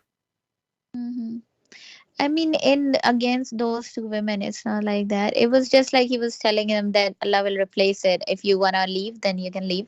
What do you Allah mean will, you can leave? He will replace them. He making threat, and he's yeah, making a threat that Allah is in his protector. Does it say the word protector? yeah. Okay, Whatever, okay, hold on. what, Protector from what? What uh, exactly Muhammad he was afraid of from? Protector. This is a big word. what is the verse, by the way? Can you say, I need to read this. Allah is his protector. Mhm. I mean, can you send me, give me the reference of the? Chapter 66. Let me give you the link. Here we go. Okay. So you can open it fast. Mm-hmm. So he told the women a secret. Okay, and what the secret is? He told the wife, keep this between us that I was sleeping with the slave in your bed. And I promise you, I will make your father the caliphate. Mm-hmm. And this is what the No, problem is. make Hmm. their Khalifa. He did not do this after He his did passing. not? He did not? Really? No, How you after know? his passing away, they were kind of voting and they were trying to make Umar ibn Khattab, but he said, "No, I will not be the Khalifa before." Okay. Well, My friend, uh, when I say things, I say what is written in your books. So don't tell me no, no, yes, yes. I am saying what it says there. So what do you mean no?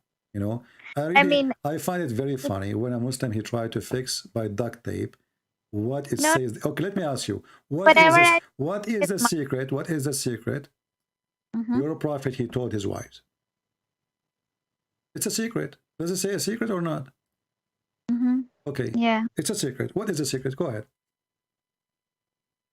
I don't know. Get an answer. A second ago, you were skilled, and you said to No, me, the wives they said that. Now you do not know what is a secret. It says a secret. It have to be something serious. mm-hmm. If I say the word secret, don't tell anyone. Does that mean I'm telling you that I going to wash my face? No, it must be something Yeah, serious, right? yeah. Okay. So what is the secret? I mean, I don't. Well, I'm kind of confused about this whole Well, situation. the whole Quran is confused. I mean, even Muhammad is confused. Let me ask you: was Muhammad a confused man, or he was sure? I mean, as far as I've believed so far, no, he was not. Okay, I have a person who tried to commit suicide many times because of his belief. Do you think he is confused or not? Yeah, he is. So Okay, did he indeed, try to commit indeed, suicide? right? Okay. Well, this is your prophet.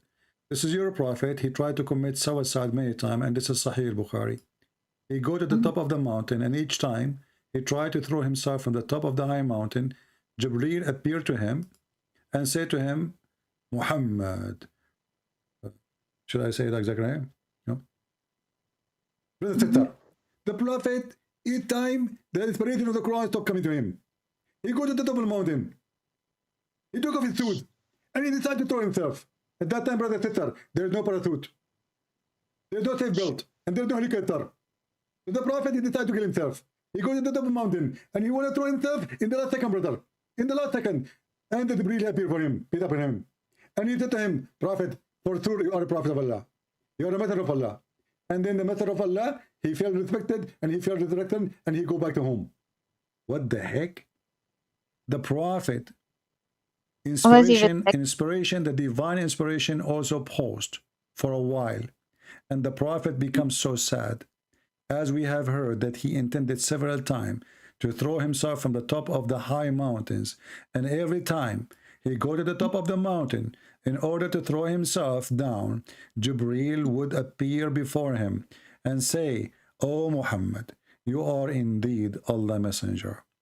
In truth, whereupon his heart become quiet and would come and would return home.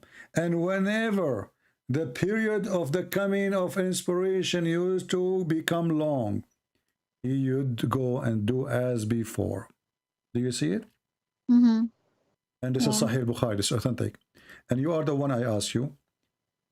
If a person, he tried to commit suicide because of his faith, is he confused? You said yes. So who narrated this? Who said that? Did he himself say that I went to mountain so many times? Well, Aisha, she's saying that here. This is the hadith from Aisha. Okay. And the narrator is, you know, is reporting the whole story. And I Okay. gave you just the link. So now, why Muhammad want to kill himself? Is he mentally ill? I mean, now I don't know the background of this, but yeah, and what I know is that trying to commit suicide is actually not allowed, like at all. There's no repentance to that. That's what I know. Do you notice that he, the angel, when he come to him, he says, "Indeed, you are a messenger of Allah," and this is what make him not to commit suicide. That's mean, what is the problem? Muhammad don't believe he's a messenger of Allah in this point. Your prophet is a stupid man. He's mentally ill. Okay, I want to ask just a couple of things about Christianity, right? No, you see, before I go, I'm not going to talk about Christianity for somebody trying to duct tape Islam. My friend, listen. No. You are trying to duct tape since I'm talking to you. You try all your best, and the answer is, I do not know. I will look for it. I will see it. But you refuse to give me an honest opinion. Did you notice that? Because obviously, Muhammad is mentally ill. Do you agree that Muhammad is mentally ill? This is an act of mentally ill person. Again, if I'm a prophet, listen, if I'm a prophet, and God, he sent me an angel many times, and now the angel did not come for a week or 2 weeks, a month. Why I will go to the top of the mountain, try to throw myself, unless I am mentally ill? So again, the reason it's not like I'm trying to duct tape what of course the years of belief that I had and the things that I listened. You're giving me a different kind of perspective, and which I really appreciated. So what I am trying to, whenever I say some things, it's not like argument. It's something that based on my understanding that I try to share with you, and maybe yeah, but you see, you're not giving me your understanding. You are trying to duct tape. I just told you. I repeat. Let me repeat, just to show you. You are trying to avoid the question. Is it is this act an act of mentally ill person? Either you say yes, I agree, or you say no and tell me why. You are trying to avoid. You start saying based on what I read, and can you tell me? So you are saying things have nothing to do with my question. Based in what I'm showing you right now, is Muhammad mentally ill? If you say yes, tell me why. If you say no, tell me why. Let me tell you one thing. So the thing is, I believe in Prophet, I believe in Allah, and for so many years, and I believe in right now still, That's not the question. Yeah, so I cannot say, oh yeah, he's a mentally ill. No, I want to look into it. I want to see, that this, I want to. Okay, hold on. I just gave you the link. I just gave you, Aisha, I just gave you the link. I don't want to be rude to you. I'm really being really patient with you. Usually I'm not that patient. Yeah, I know. I really appreciate it. Yeah. So listen, a person, when I asked you in the beginning, I said a person, he tried to commit suicide because of his faith. Yeah, do you agree that he is confused? You said yes. Yeah. Okay, so do you agree now Muhammad is confused? I mean, yeah, if it's true that this happened, then okay. How a person, no, you see, you are trying, maybe if this is Sahih Bukhari. Listen, Aisha, let us be honest. Most time you say Sahih Bukhari is the most authentic book, correct? Maybe again, and I'm not a very knowledgeable okay, so now you are 33 years old Muslim. You never heard that Sahih al-Bukhari is the most authentic book. You are telling me that. Yes. You don't know that. No, I've heard it. Yes. Okay, so why you don't say yes? We agree. This is the most authentic. And is this a story translated and posted in the internet by you Muslims? Yes, this is Sunnah.com. Okay, the translation made by who? By not Christian Prince, by Muslims. So why you are still suspecting the story? Because simply the story is very disappointing, and you are struggling how you can fight it. How I am a person who believe all my life, how I can be honest and say yes, Muhammad is mentally ill. Okay, No, let me go with do you you. expect Let me me go to, with you. suddenly Let me go with let you. go of my belief? Let me go Do you with you. expect? If a person he imagined himself doing things, in fact he did not do it, is that a clear sign that he's mentally ill?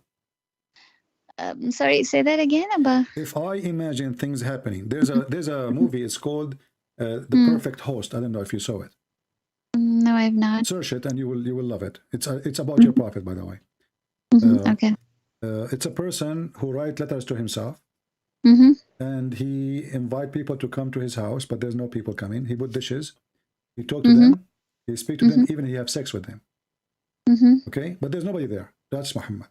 Now I'm asking you, if a person he imagined all those things happen, that people are eating with him, people are sleeping with him, people having sex with him, and there's no people around him, is that to prove that Muhammad, this person is mentally ill?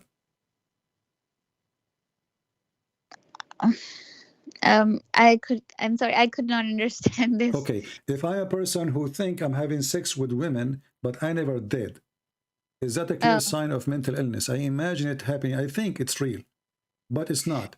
Is that a clear sign of mental illness? So it could be, yes. Okay, this is your prophet. He imagined himself having sex with his wives. In fact, he never did. This is your prophet here. Listen, this is Aisha. The prophet was bewitched. So he began to imagine that he had done a thing. In fact, he did not. Everything he do, he is not sure is true or not. Is that true that he was bewitched or he is mentally ill? Yeah, again, that's why. So whenever you ask me a question, I cannot be. So you cannot expect me to say like suddenly right away, oh yeah, my prophet was. I'm not Was expecting you. I'm expecting you to use your brain, my friend. I'm expecting you as an adult. You see, I don't think of women like Muslims. They think about women. I think about you as a person equal to me. God gave you a gift. It's called the brain. Okay, so now we have a guy. He imagined himself having sex. In fact, he did not. What is the problem? I mean, this is something, pretty common in a way. Like, it could happen to anybody if it's a pretty common to everybody. Yeah, all people, all men, all men. Okay, guys, listen. Aisha is saying it's a pretty common. It's a pretty common. Okay, did your dad imagine himself having sex with your mom, but in fact he never did? I mean, it could happen. That's No. You see, don't. Aisha, you are forcing me. Really, honestly, you are forcing me to hang up on you. You are not being honest with me now. This is common. This is common to happen. Is that really real? Are you really saying what you are saying, that it's common that men they think they had sex with their wife, but in fact they did not? This is common. I mean, one more thing. Okay, what I know about this whole situation is that yeah, what I hold on. Try to duct tape. Do you want duct tape? I work in Walmart. I can get you a duct tape from the tape. Like, my friend, come on, Aisha. The guy he imagined, because somebody need to hand her duct tape and help her. The guy he is imagining. This is sex. This is not an idea. It's sex. It's a physical act. So the guy imagined himself having sexual intercourse with his wives. In fact, he did not. Yeah. So what I know about this is that he had a black magic on him one time, and then at the time the angel actually helped him find his hair that had not tied on it, and then he read some Quranic verses and blew on it, and it opened. And who is the idiot who told you this story? That he read some Quranic verses. Is it Muhammad? He read always Quran? I mean, this guy, he is having a Quran in his head. Do he need even to read Quran? Hold on. He read This is a lie. No, this is not true. Muhammad, when he have this, two angels, they came to him. Actually, the story in front of you. Two angels, they came to him. One, he stood in the top of his head, and the other one in his feet. The first one, he said to the other one, what's wrong with this guy? Do you see it? It says, what's wrong with this man? So something wrong with him. The later replied, He is under the effect of magic. Okay, now I want to stop here. How Muhammad is under the effect? What is magic? Black magic. What is black magic? Uh, like magic. I don't know how. What's the technical detail? I will give you some duct tape. Black magic is simply a magic taught by Harut and Marut when they open Harry Potter school in the Babylon. Okay. Yes. Okay. So Allah, he opened a school of Harry Potter to teach magic. And now somebody, he is practicing the magic which is taught by Allah on his prophet. Why we call it black magic? Because it is satanic, is it? Do you agree? Yeah. Yeah. Okay. But isn't it the Quran said that Shaitan, he have no authority over my good servants? What whom? Do you agree? Yeah. Okay. Yeah, I agree. So how the black magic work over Muhammad? Yeah, that's what we actually, me and my friend also, he also mentioned me the same thing. I think he learned from you. So this is something that he actually taught me, and I will, of course. It makes sense, and I will look into this. Yes. Okay. So now the Quran promised that Muhammad, Shaitan have no authority over the good servant. So in order for Shaitan to have authority over Muhammad, you have to be a bad person. You know, al-ghaween. You see, if you go in the Quran, it says, you know, the only one you can have authority over them is al-ghaween. Al-ghaween is the criminals, the bad ones, the evil ones, you know. So in order for this to happen, Muhammad, he have to be one of those ghaween. And when the Muslim, they say that this is what happened to Muhammad, they agreed that Muhammad is one of the ghaween. He is one of the evil ones. The top of that, you said that this is, and you agreed that this is evil from Shaitan, right? And you said that somebody took his hair, correct? Okay. Yeah. How if I take your hair, I can control you and you are a messenger of God? What do you think? Yeah, I mean it. I mean, the shaitan should not be able to come close or do anything on him. But isn't it, this is against the Quran, where the Quran says that the one who make magic, they can do that to you by doing, they blow in the knot.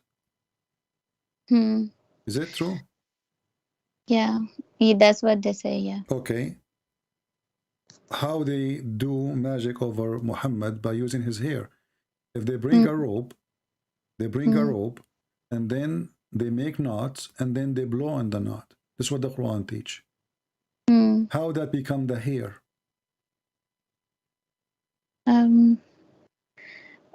What do you mean by that? Okay. No, Quran chapter of Al-Falaq, chapter 113. It yeah, says, and by the way, here, if you go and read the interpretation here, verse number 3, it says, وَمِن شَرِّ غَاسِقٍ إِذَا وَقَبْ. Do you know what waqab is? Yeah, the knots, I think. No, this is the penis. Okay. غَاسِقٍ is a waqab, when the penis stand. What? I What? never. You know, you are a girl. I don't want to go like, but I mean, you are a mature lady. You are 33 years old, not a kid. Okay. What is what's it's about the Surah Al-Falaq, right? Yeah. That's what. Yeah. Okay. Yeah. This is supposedly Aisha. She came and she played with the hair of Muhammad. And Muhammad, because he cannot have sex, obviously, he claimed that somebody, he placed magic on him. And Muhammad claimed that the penis, when the penis go, I don't know what I would say, go up, you know what I'm saying? That is the evil happening to him, because simply it's not working with him. And I can show you the interpretation of the verse, and you will die laughing. وَقَدْ قَالَ ابن عباس إِذَا وَقَبْ ذَكَرُ الرَّجُلِ. It is the penis of the man. Let me show you the reference, so you don't say I'm making things up.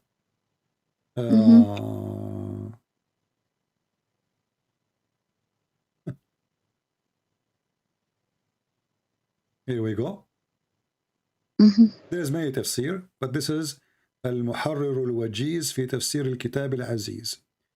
It says here إذا وقب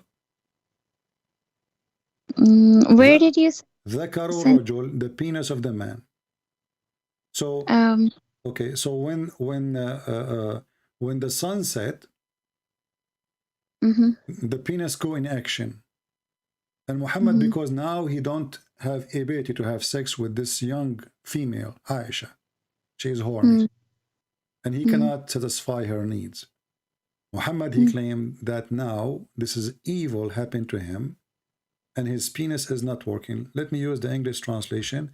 I will click translate to English. I don't know if the Google translation will be able to bring it correct about the penis. Did you send the link? I did not I see the receive it. translation is not coming correct, but it is about the penis. You know, so ذكر الرجل is the male member of the man. You know, and actually this exists in Ibn Abbas. Interpretation of Ibn Atiyah, interpretation of Al-Fayruzi Abadi. You can play the video later. Okay. Muhammad ibn Abd al-Razzaq al-Husayni. Many interpretation, all of them they agree that this is about the penis of Muhammad. But look what Muhammad he did. He claimed that he put some witchcraft by using knots over his penis. And now his penis is not working. And then he says, Allah, he gave him this chapter, correct? Okay. Yeah. This chapter, the Muslim, they read to fight the witchcraft and the envy. Yeah. Okay. But all of us, we knew that this is not true. Because simply, I mean, if this verse will fight what Muhammad's suffering from, then the two angels who came, they do not, nobody need them. Allah, he gave him the verse and that's it. He read it, yes, bingo, you know? Obviously, this verse doesn't work. Secondly, why this verse is coming to describe that Muhammad, he is a person now who is under the witchcraft by blowing in the knot. And Allah, it took him 12 months to open 12 knots. That I didn't know. I thought it was just one time, but it was not like 12 months. No, it says here, the prophet, he used to him, you know, this guy is always suffering from this. You know, didn't I from the beginning says that the prophet says I was the most weak person in intercourse, and then I invoke my God, he sent me a dish of shish kebab? Okay. So Muhammad, obviously, he have a problem, you know, and he cannot do it. So he claimed that Allah, he fixes a problem, and now he have the same problem, it's sexual problem. Okay, and the hadith confirmed that. You see, the hadith says the prophet, he imagined himself having sex. So Aisha, she said, let us go to bed, you know. Muhammad, he says, well, we had sex already. Aisha, she said, no. Not me, not the other wife, not the other wife, not the other wife. And now the solution is, the prophet continue for such and such, and you need to ask yourself, why the Muslim, they took the word here? What such as? There's no way she said such as such. She might say a month, she might say a week, she might say a year, she might say years, right? They took it off, do you see? There's no way it is such and such, period. Imagine that he had sexual intercourse. If the shaitan can put magic on Muhammad, which one is more important?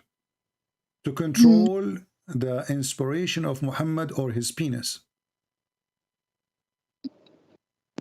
I mean, of course.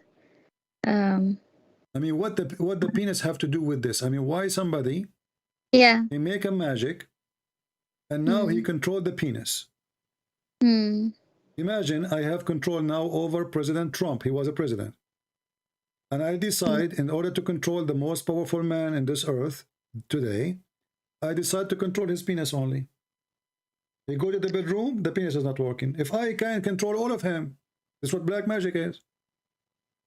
Okay, so what I can think of it, I don't know how this is related to the other hadith, like what I think is that what I'm thinking again, not I'm not trying to duct tape or arguing. I mean, I know you have way more knowledge in Islam than I do as Muslim, so that's really impressive. But I'm just like whatever I say is just whatever my understanding is so far. So Okay, I will go with you. You see, you're trying to duct tape now.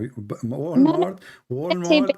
No, you're trying to say good things about me, so Christian Prince, he will feel like No, I'm no, no, not I'm not the person you can feed him with ego. Listen, no, listen, no, listen, no, not at listen, all. listen. And Aisha. Now we have a person. He imagined himself having sex. In fact, he's not. Do you mm, agree that he is mm, mentally controlled? Because sex, imagine himself mm, having sex and he did not. It's in the brain. Is that correct? mm. Is that correct? Yeah, yeah. Okay. Mm. How I can trust So this man to be a prophet of God as long he is under the control of shaitan and mm, even his sex was fake? How I can trust him saying that he saw when Jibreel? what I heard is that when yeah, let me just share my understanding. Hmm, So what I heard is that the black magic actually affects your brain, hmm. and so when he had a black magic, it actually affected his brain, and he started forgetting things. So this is one of the maybe one of the No, he's not things. forgetting. You see, you're trying to duct tape your prophet again. He's not forgetting. No, I'm not duct taping. I'm just telling He you what is I know. imagining things never happened. Yeah. So how I Hmm. can trust Muhammad that he saw an angel? Hmm. How I can trust him that he heard an angel? Hmm. If even sex is not real because sex is an action. We don't want to talk Hmm. in details. So Hmm. this man cannot be trustworthy.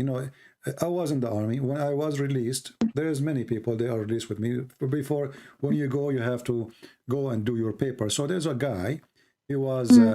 released. He said to me, I forgot what chapter, like in the army, they have like chapters for the reason of your release.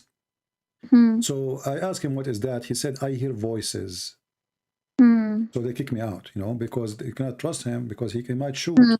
He Yeah, might of course. shoot. Yeah. So now Muhammad, he hear obviously and he see things nobody see. Hmm. Hmm. Okay. Hmm. And those things are not even true. Even the Hadith Hmm. confirmed that. Okay. How we Hmm. can trust him after that? Hmm. You are willing to give Yeah. a job for somebody. He used to imagine himself having sex, but in fact he did not. And not only that, Aisha, she confirmed that goes for everything. Hmm. He Okay. imagined himself doing things. In fact, he never did, not only sex. So Hmm. did Muhammad go to heaven? Maybe he did Hmm. not. Because this guy, he imagined himself, Hmm. you know, he imagined Hmm. himself, but he did not. Hmm. And obviously, Muhammad, he is suffering from mental illness. He tried to commit suicide. Hmm. Uh, Muhammad, Yeah. when he received the chapter of Al-Fatiha, he received it when he was doing poo. Hmm. I mean, this Hmm. God could not wait until Muhammad finished his poo. And not only that, Muhammad, when he heard the angel speaking, during the time he take off his pant, the angel, he said to him, "Oh Muhammad, Muhammad, he flee. Why you Hmm. flee? Why a Hmm. prophet of God already he received tons of verses? Hmm. He flee when he hear the angel saying to him, "Oh Muhammad." Is it Hmm. obvious that he is mentally ill? I mean, look, Mary, the angels, they came to her, right? Hmm. Okay. Did Mary flee? Hmm. No, of course. Okay. Mary is a woman. Hmm. Okay. She should be terrified, Hmm. but she did not flee. This is a prophet of God already been squeezed by the angel, the same angel Jibreel. He saw Hmm. the angel Jibreel many times. He spoke to him. And now Muhammad, he go out to do poo. Each time he Hmm. go out to do poo, he hear a voice saying, "Oh Muhammad." He said, and then he flee. He used to flee. Why in the Hmm. world he is running away? Hmm. Mental illness. I mean, already you spoke to the angel. Already you know that you are a prophet. Already Jibreel spoke to you hundreds of times. And now Hmm. Jibreel saying to you, "Oh Muhammad, why you run?" Hmm. Yeah. Okay. Okay, I have to run because I heard somebody saying, "Oh, Christian Prince, I have to run." Yeah, no, I was going to say the same. You gave so many hours, and I really really appreciate you answering all this. And like, yeah, No, no, no. this I'm not is saying to you I'm going to run now. I'm Oh, just okay. saying No, how I stupid this thought story is.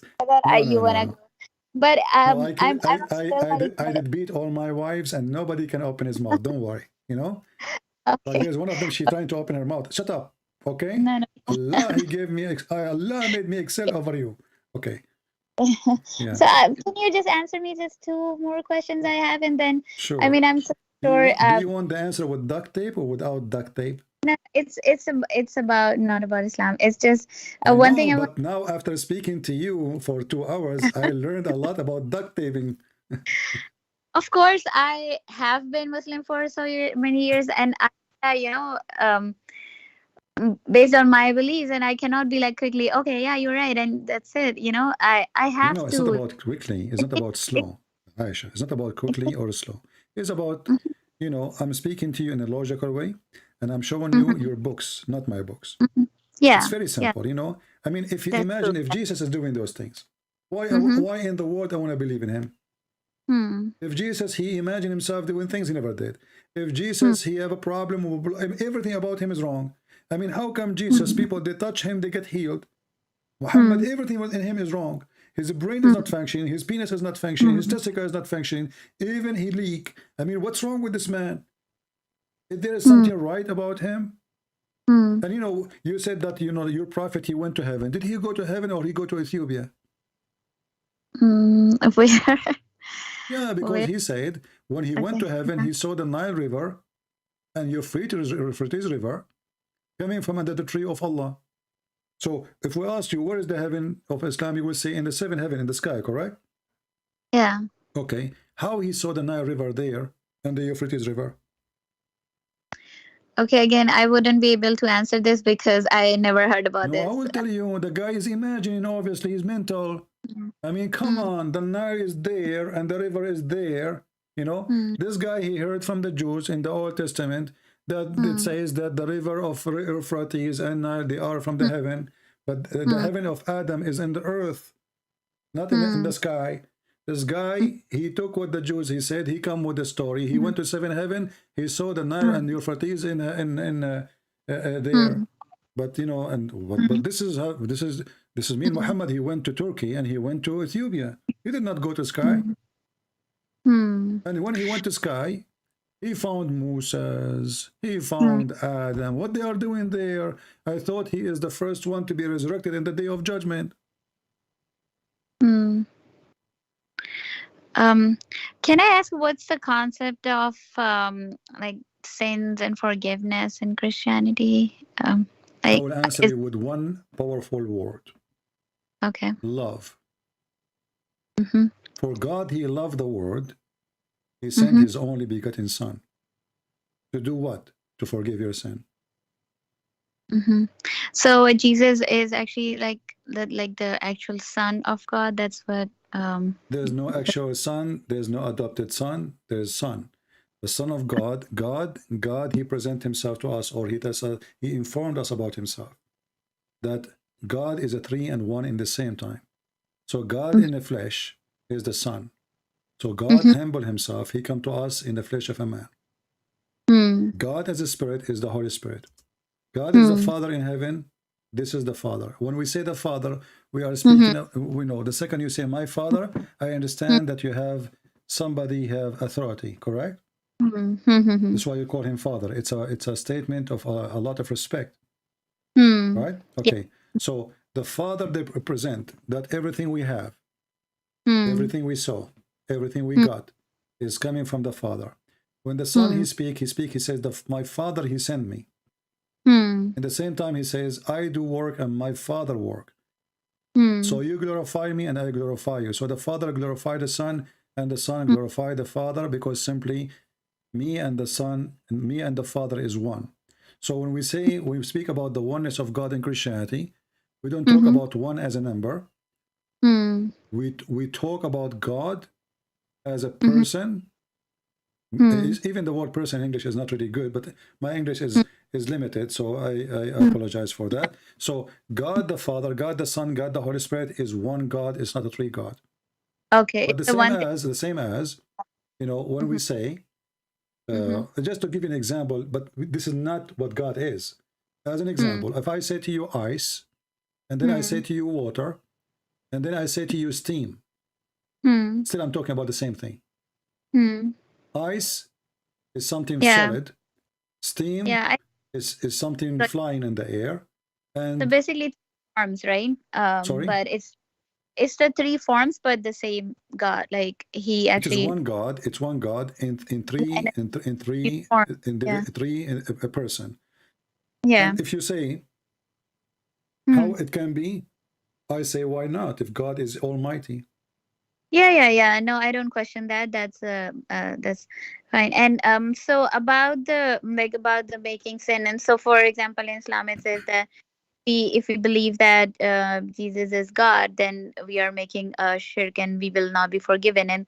And I think in Christianity you say that if we don't believe in Jesus, then maybe we will not be forgiven. So it's like a very big difference between these two religions.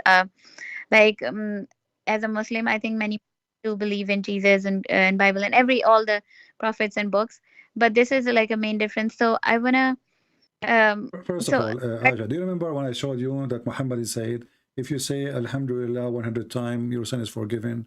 Bismillah. So forgiving sin in Islam is a joke, you know. I mean, it's a mockery actually, because that means I can go sleep around, kill, rape, and then I say Alhamdulillah 100 times. Your prophet, he said as an example, the one who fasts the fast of Ashura, it erased the sin of a year before and a year after. Some hadith says a year before. So look at this. I fast one day, and you told me that you are fasting right now, right? Okay. So I fast one day, and then my sin for a previous year is forgiven. That is the most scary thing ever. Why?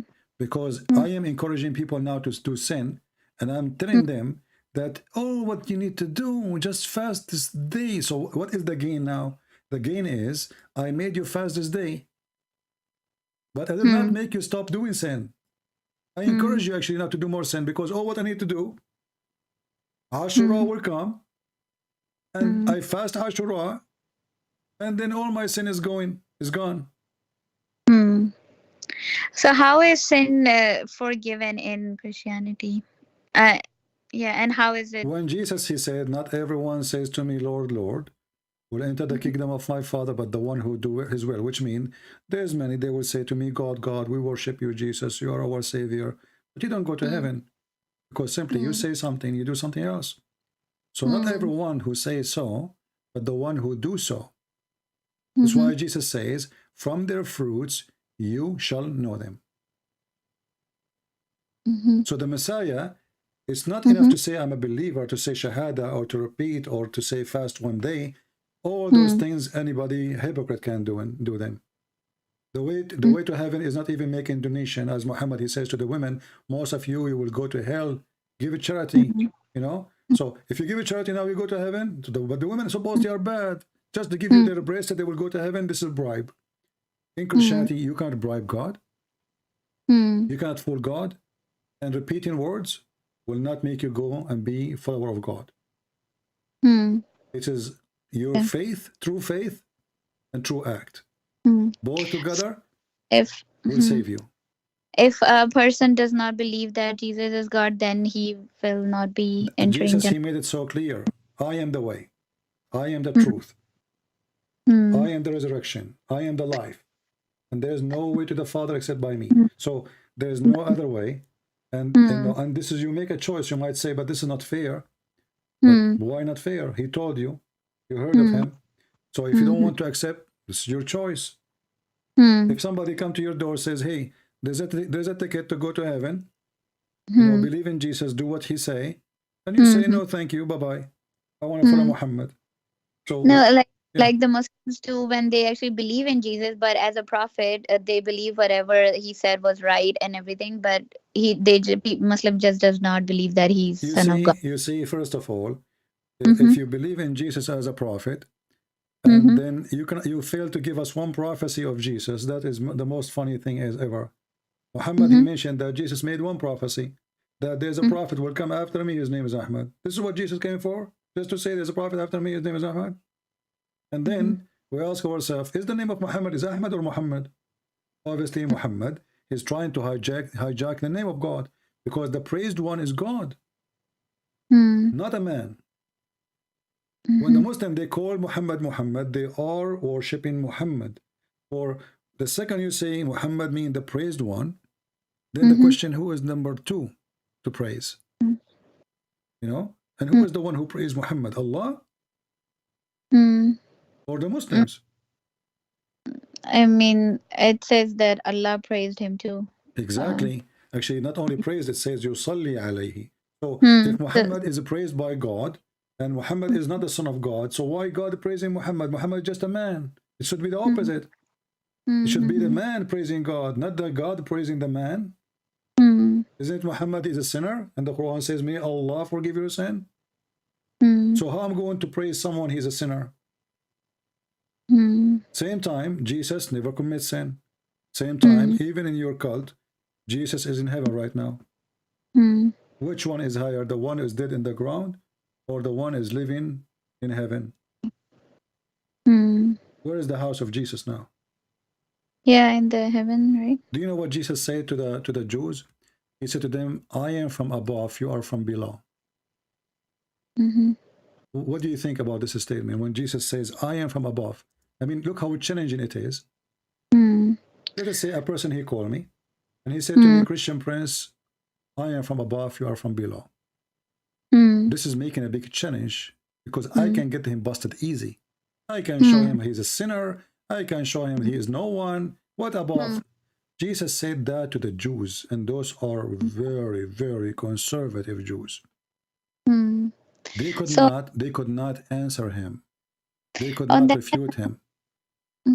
I want to ask you a question on that.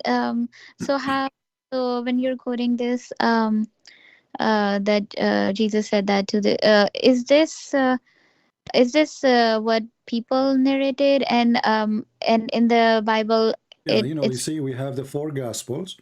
They are four witnesses for the story, but every one of them, he write the story in his, let us say, inspired by God, but he, let us say, to complete each other.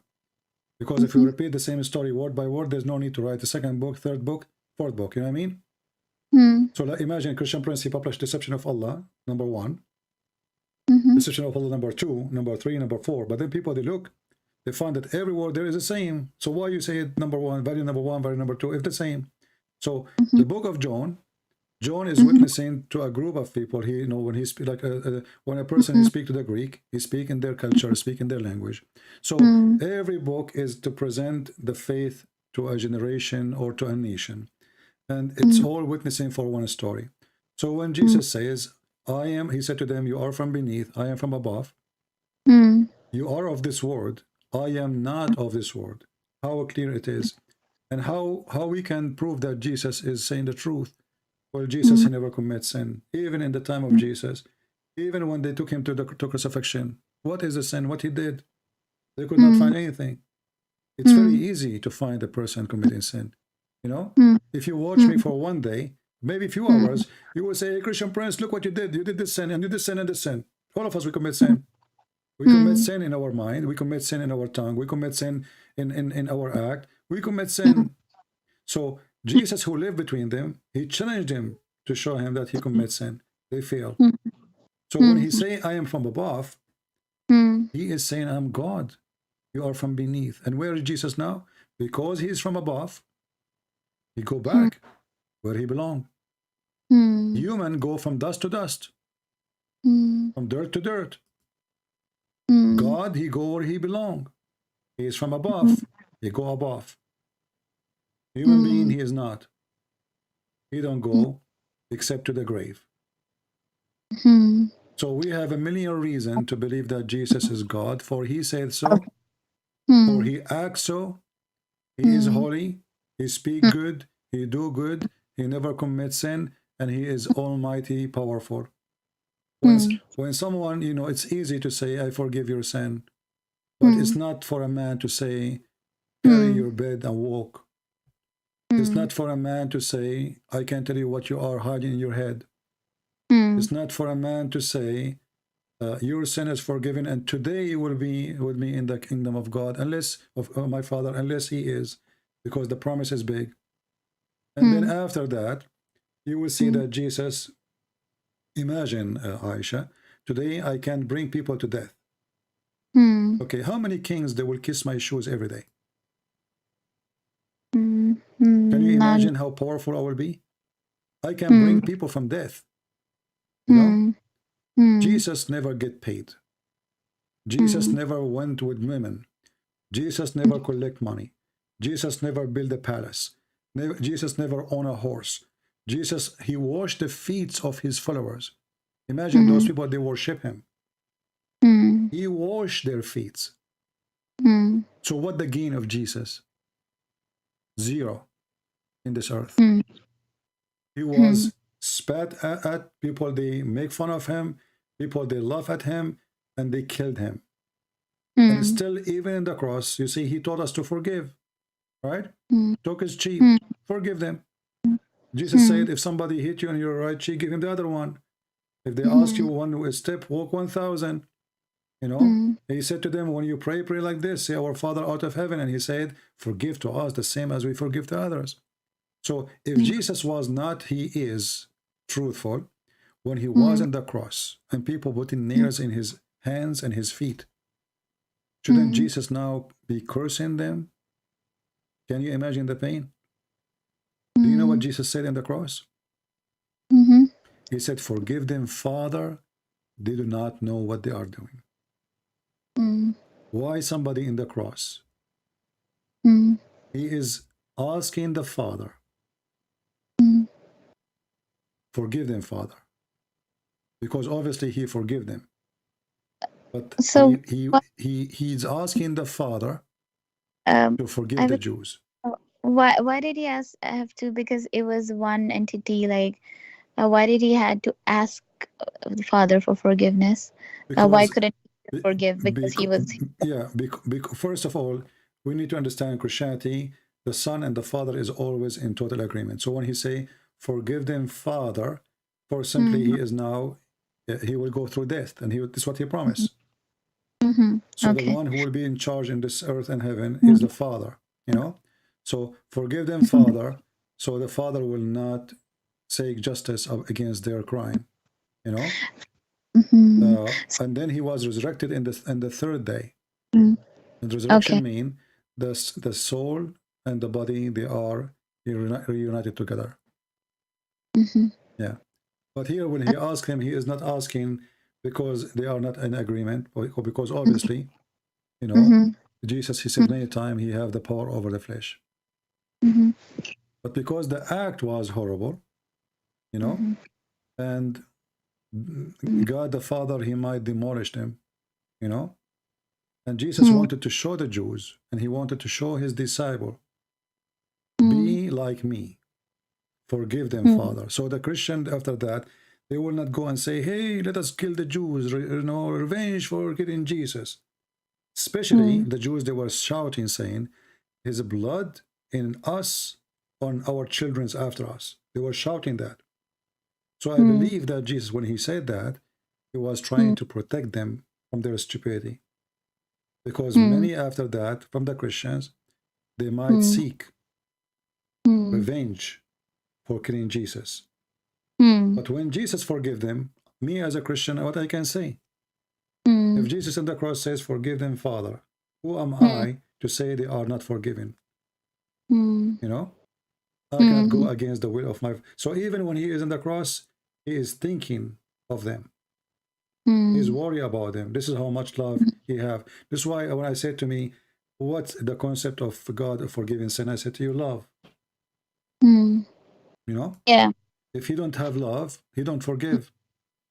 And so The according God to of Islam is the God of revenge. The God of Christianity is love. according to Christianity, if a person don't believe that Jesus is God, he or she will be in the hellfire. Yes, anyone.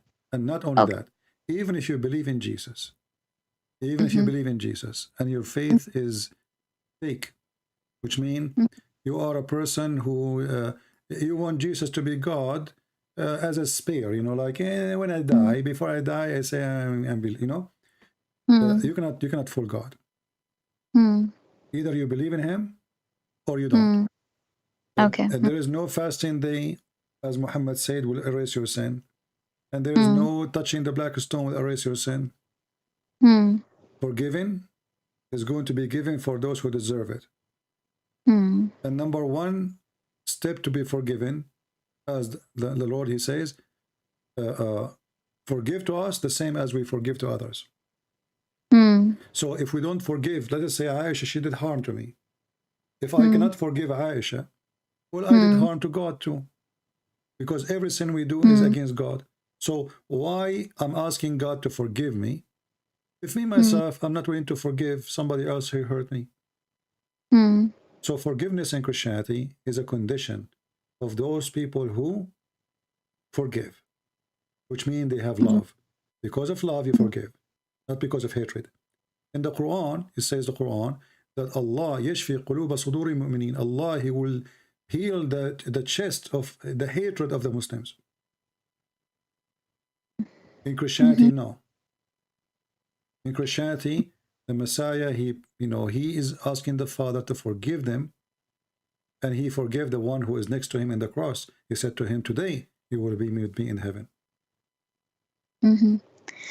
About the forgiveness, I have heard a lot in Islam too, and I have actually listened to a few lectures that made me so much forgiving, in a sense that I actually decided to basically forgive everybody in future, whoever Okay, in but how future. you can forgive based on Islam if Muhammad don't forgive?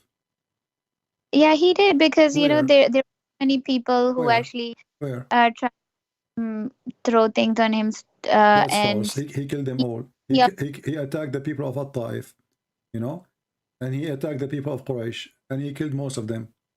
And not only that, there is a group of Muslims who converted to Islam over, and then they decided to leave Islam. And then, according to the story written by Muslims, they killed the shepherd and they ran away. Now, what is the punishment of Cain? It's death, right? I don't mind. The one who killed should be killed. But do you agree that we should put nails in their eyes? Yeah. Did you agree? It's okay to torture people? To torture? Yeah, put nails in their eyes, cut their feet, their hands. Oh no, of course no. Okay, your prophet, this is what he did. He brought those people and he started having fun with them. He put nails, he cut their feet and their hands. And he gagged their eyes out by heated nails. Where is the forgiveness? Here we go, Jesus. They are killing him himself, not somebody else. Forgive them, Father, they don't know what they are doing. This is Muhammad. They killed the shepherd. He cut their hands. He cut their feet. Look how evil. I mean, imagine, imagine you see right now in front of you, Aisha, a guy or a bunch of guys. We cut their feet. We cut their hands and they are bleeding. We are not done. And we gagged out their eyes. Do you have a reference to this too? It's in front of you on the screen. I don't know if you're watching. Oh, okay. Yeah. Let me. Yeah. He ordered the, and this is in Sahih al-Bukhari and Muslim, and he made the nails in fire, and then he pushed it inside their eyes. How evil. Same he did to Qurfa. Qurfa, she is a woman against Muhammad. She is almost 85, 86, maybe 90 years old. He tied her legs to 2 camels and he ripped her apart. Where is the forgiveness?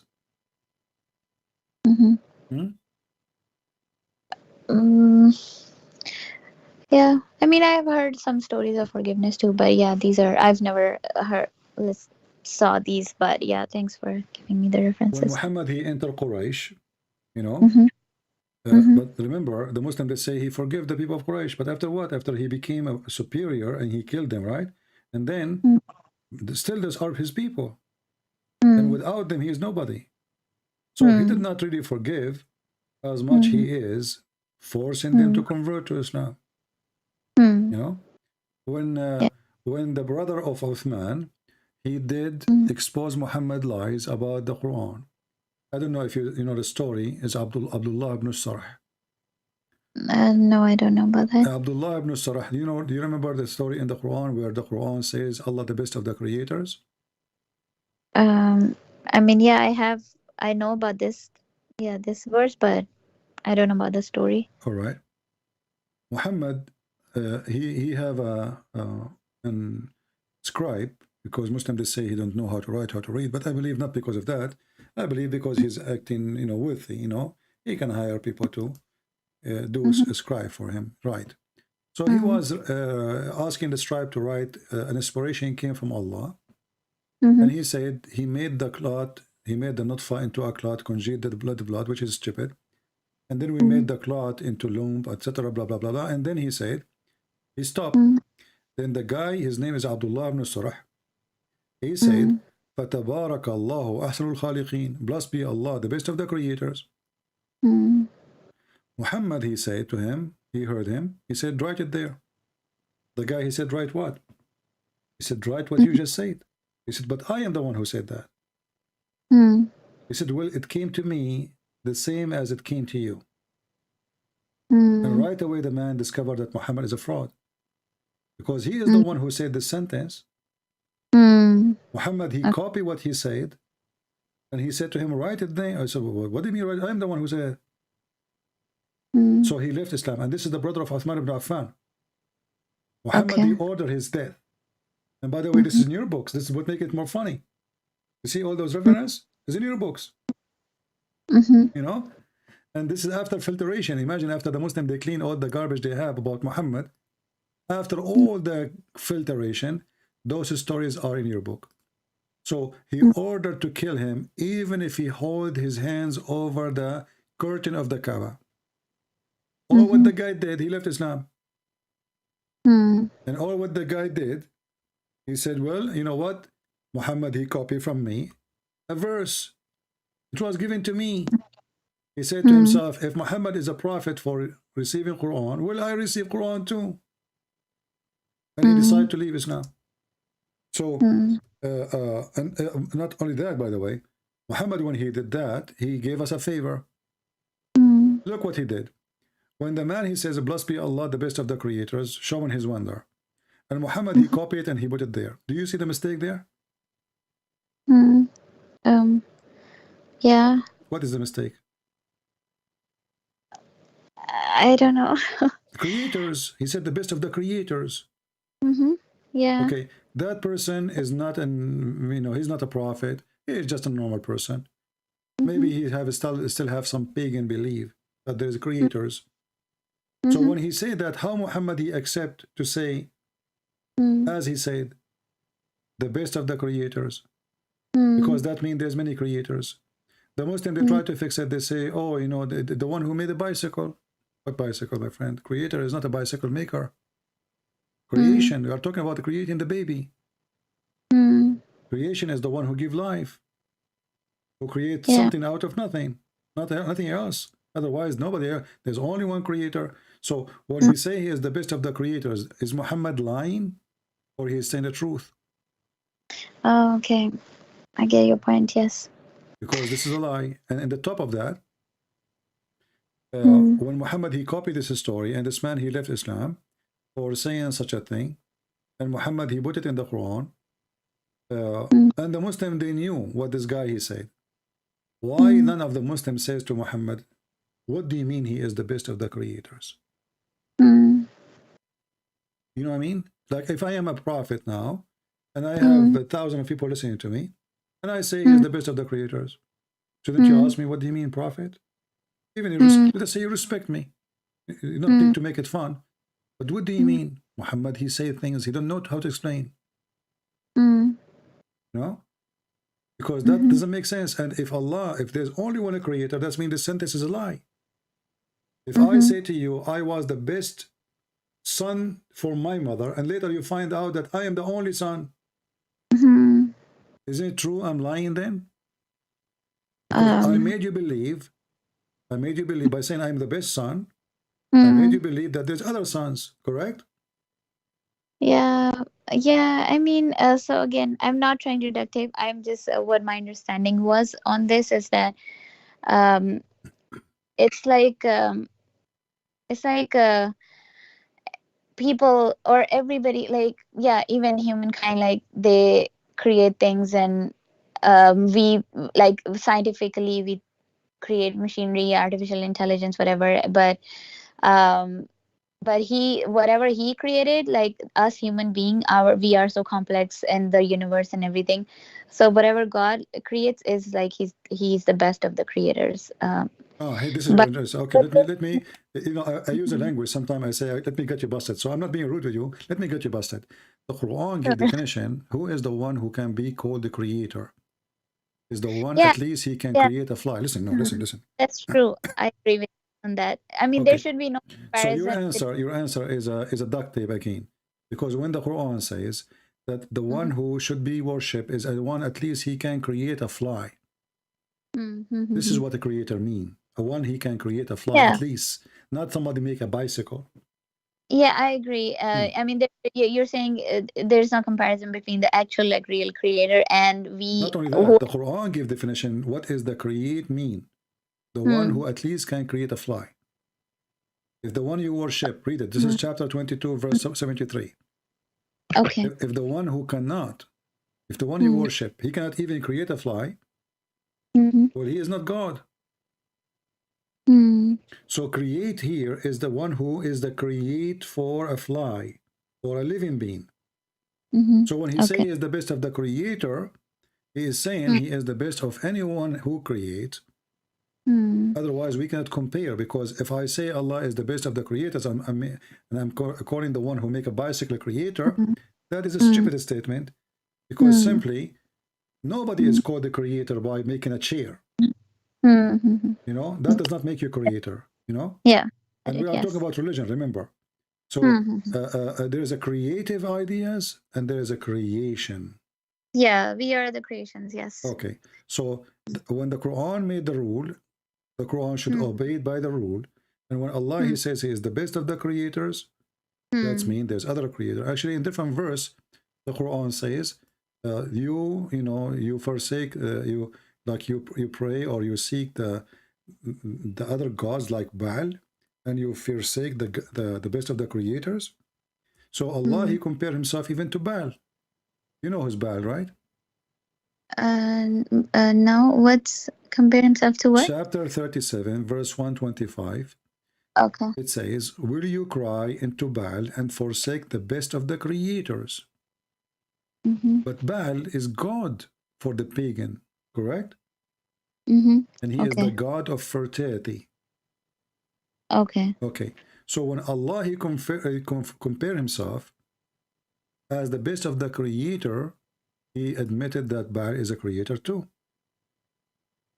He did not say, you cry into false creator. He say he is the best of a creator, mentioning Baal. Okay. If I say, you pray, you know, you pray to zucchini, and you forgot that macaroni is the best of the zucchini, better than zucchini. What does that mean? So that means zucchini and macaroni, they are same, but that one is better than the other one. The word is the best, mean that the other one is good too. Right?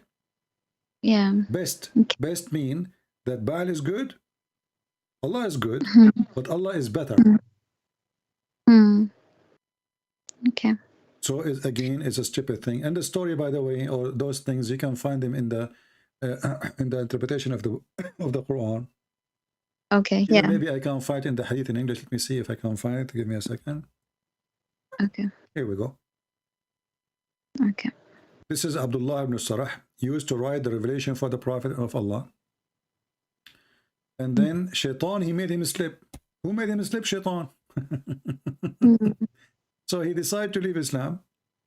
And when he decided to leave Islam, Allah, Prophet, he ordered to kill him, even if he hold the stairs, the curtain of the Kaaba.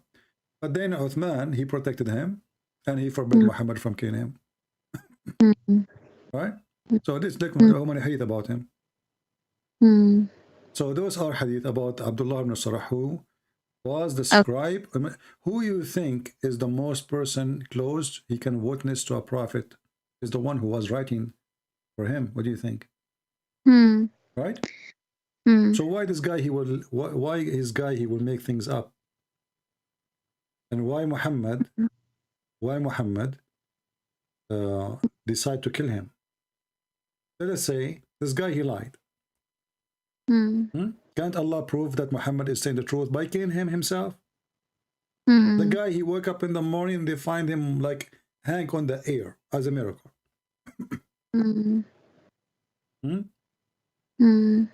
Why he need to kill him? He need to kill him because he need to shut up his mouth.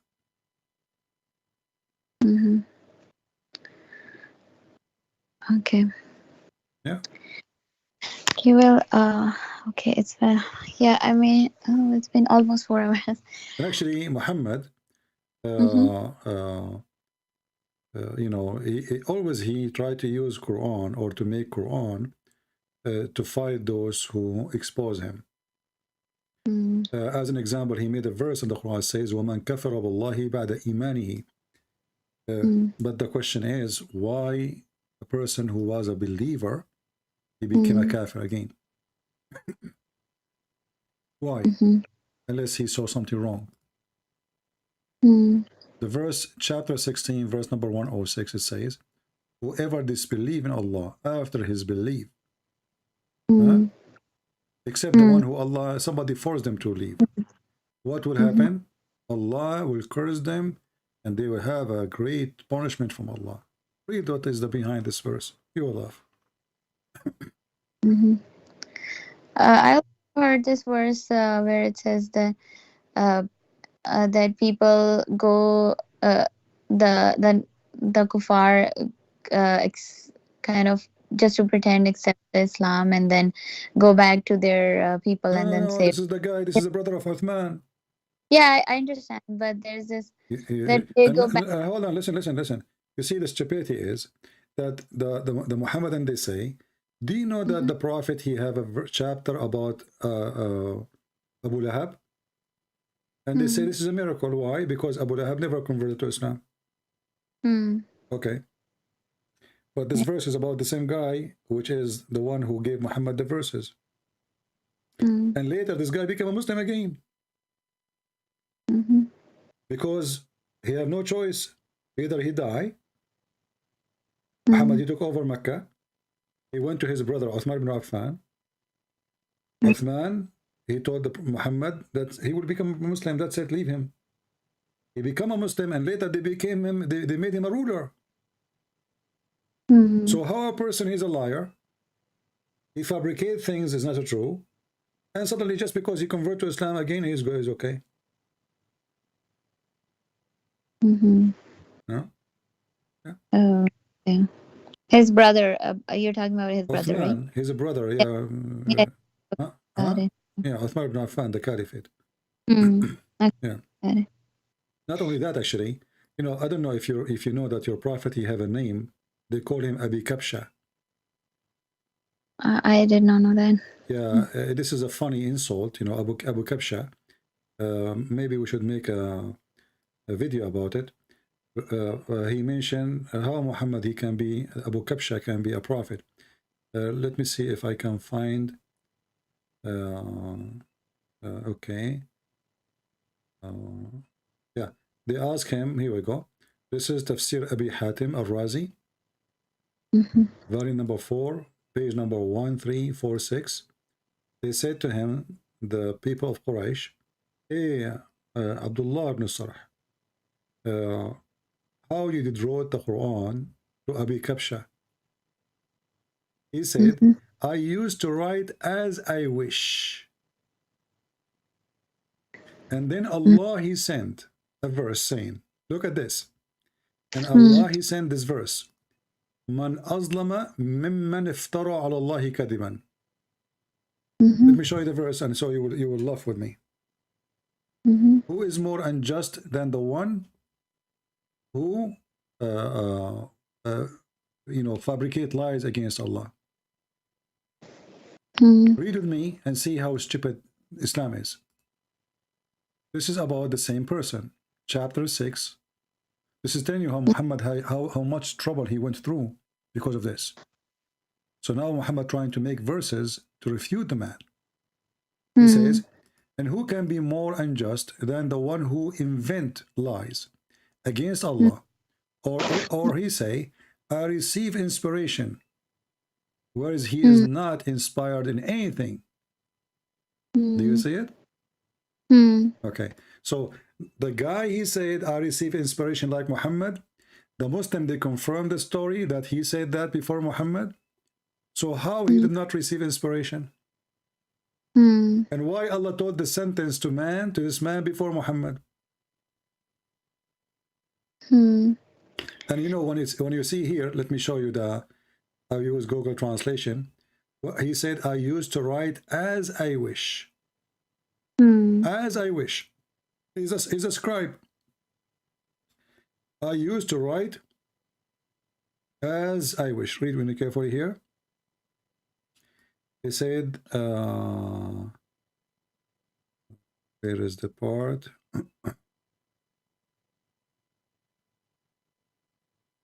Okay. After you, who more unjust? Okay. Where it says that Abdullah said, there is no part of this Quran, something that was verse not done by those who before. Translation is messed up. But he is saying Arabic, I used to write as I wish. So Muhammad did not know what he's writing. You know? He write, and because simply Muslim they say that Muhammad do not know how to read, how to write, right? So I write as I wish, and this is what it says here in Arabic. You can ask anyone who speaks Arabic. He said, قال كنت أكتب كيف شئت. I used to write as I wish. And then Allah, he sent down the verse which we mentioned to you. Chapter 6, verse number 93. Here is the question is, as long the Muslim agree that the person he used to write as he wish, so how many verses in the Quran today exist is from what he wrote as he wish? And let me shorten the link, even though it's in English, in Arabic, sorry. But if you want, you can use, because Muslim, they might say to you, this guy is lying. There is no such a thing as usual. Let me shorten the link. So Aisha, after all of this, be honest, what do you think? I mean, it's I'm amazed of what all the perspective that you have given me, shown me. At the same time, it's not easy to just accept all that right away. I have taken my notes, and there are many things that are very logical that you have shared with me. There are a few things that I have doubts because of my own understanding that I want to do research on. But I am so, like, I'm really impressed, and really appreciate your so much time and effort, and it is having a lot of impact on me. And I mean, it's kind of, I'm trying to rethink about everything, and instead of just following and believing what I've been just listening forever, I really need to go into it and find the truth and things like that. But yeah, it's amazing. I'm really thankful. Well, I'm glad to serve you today.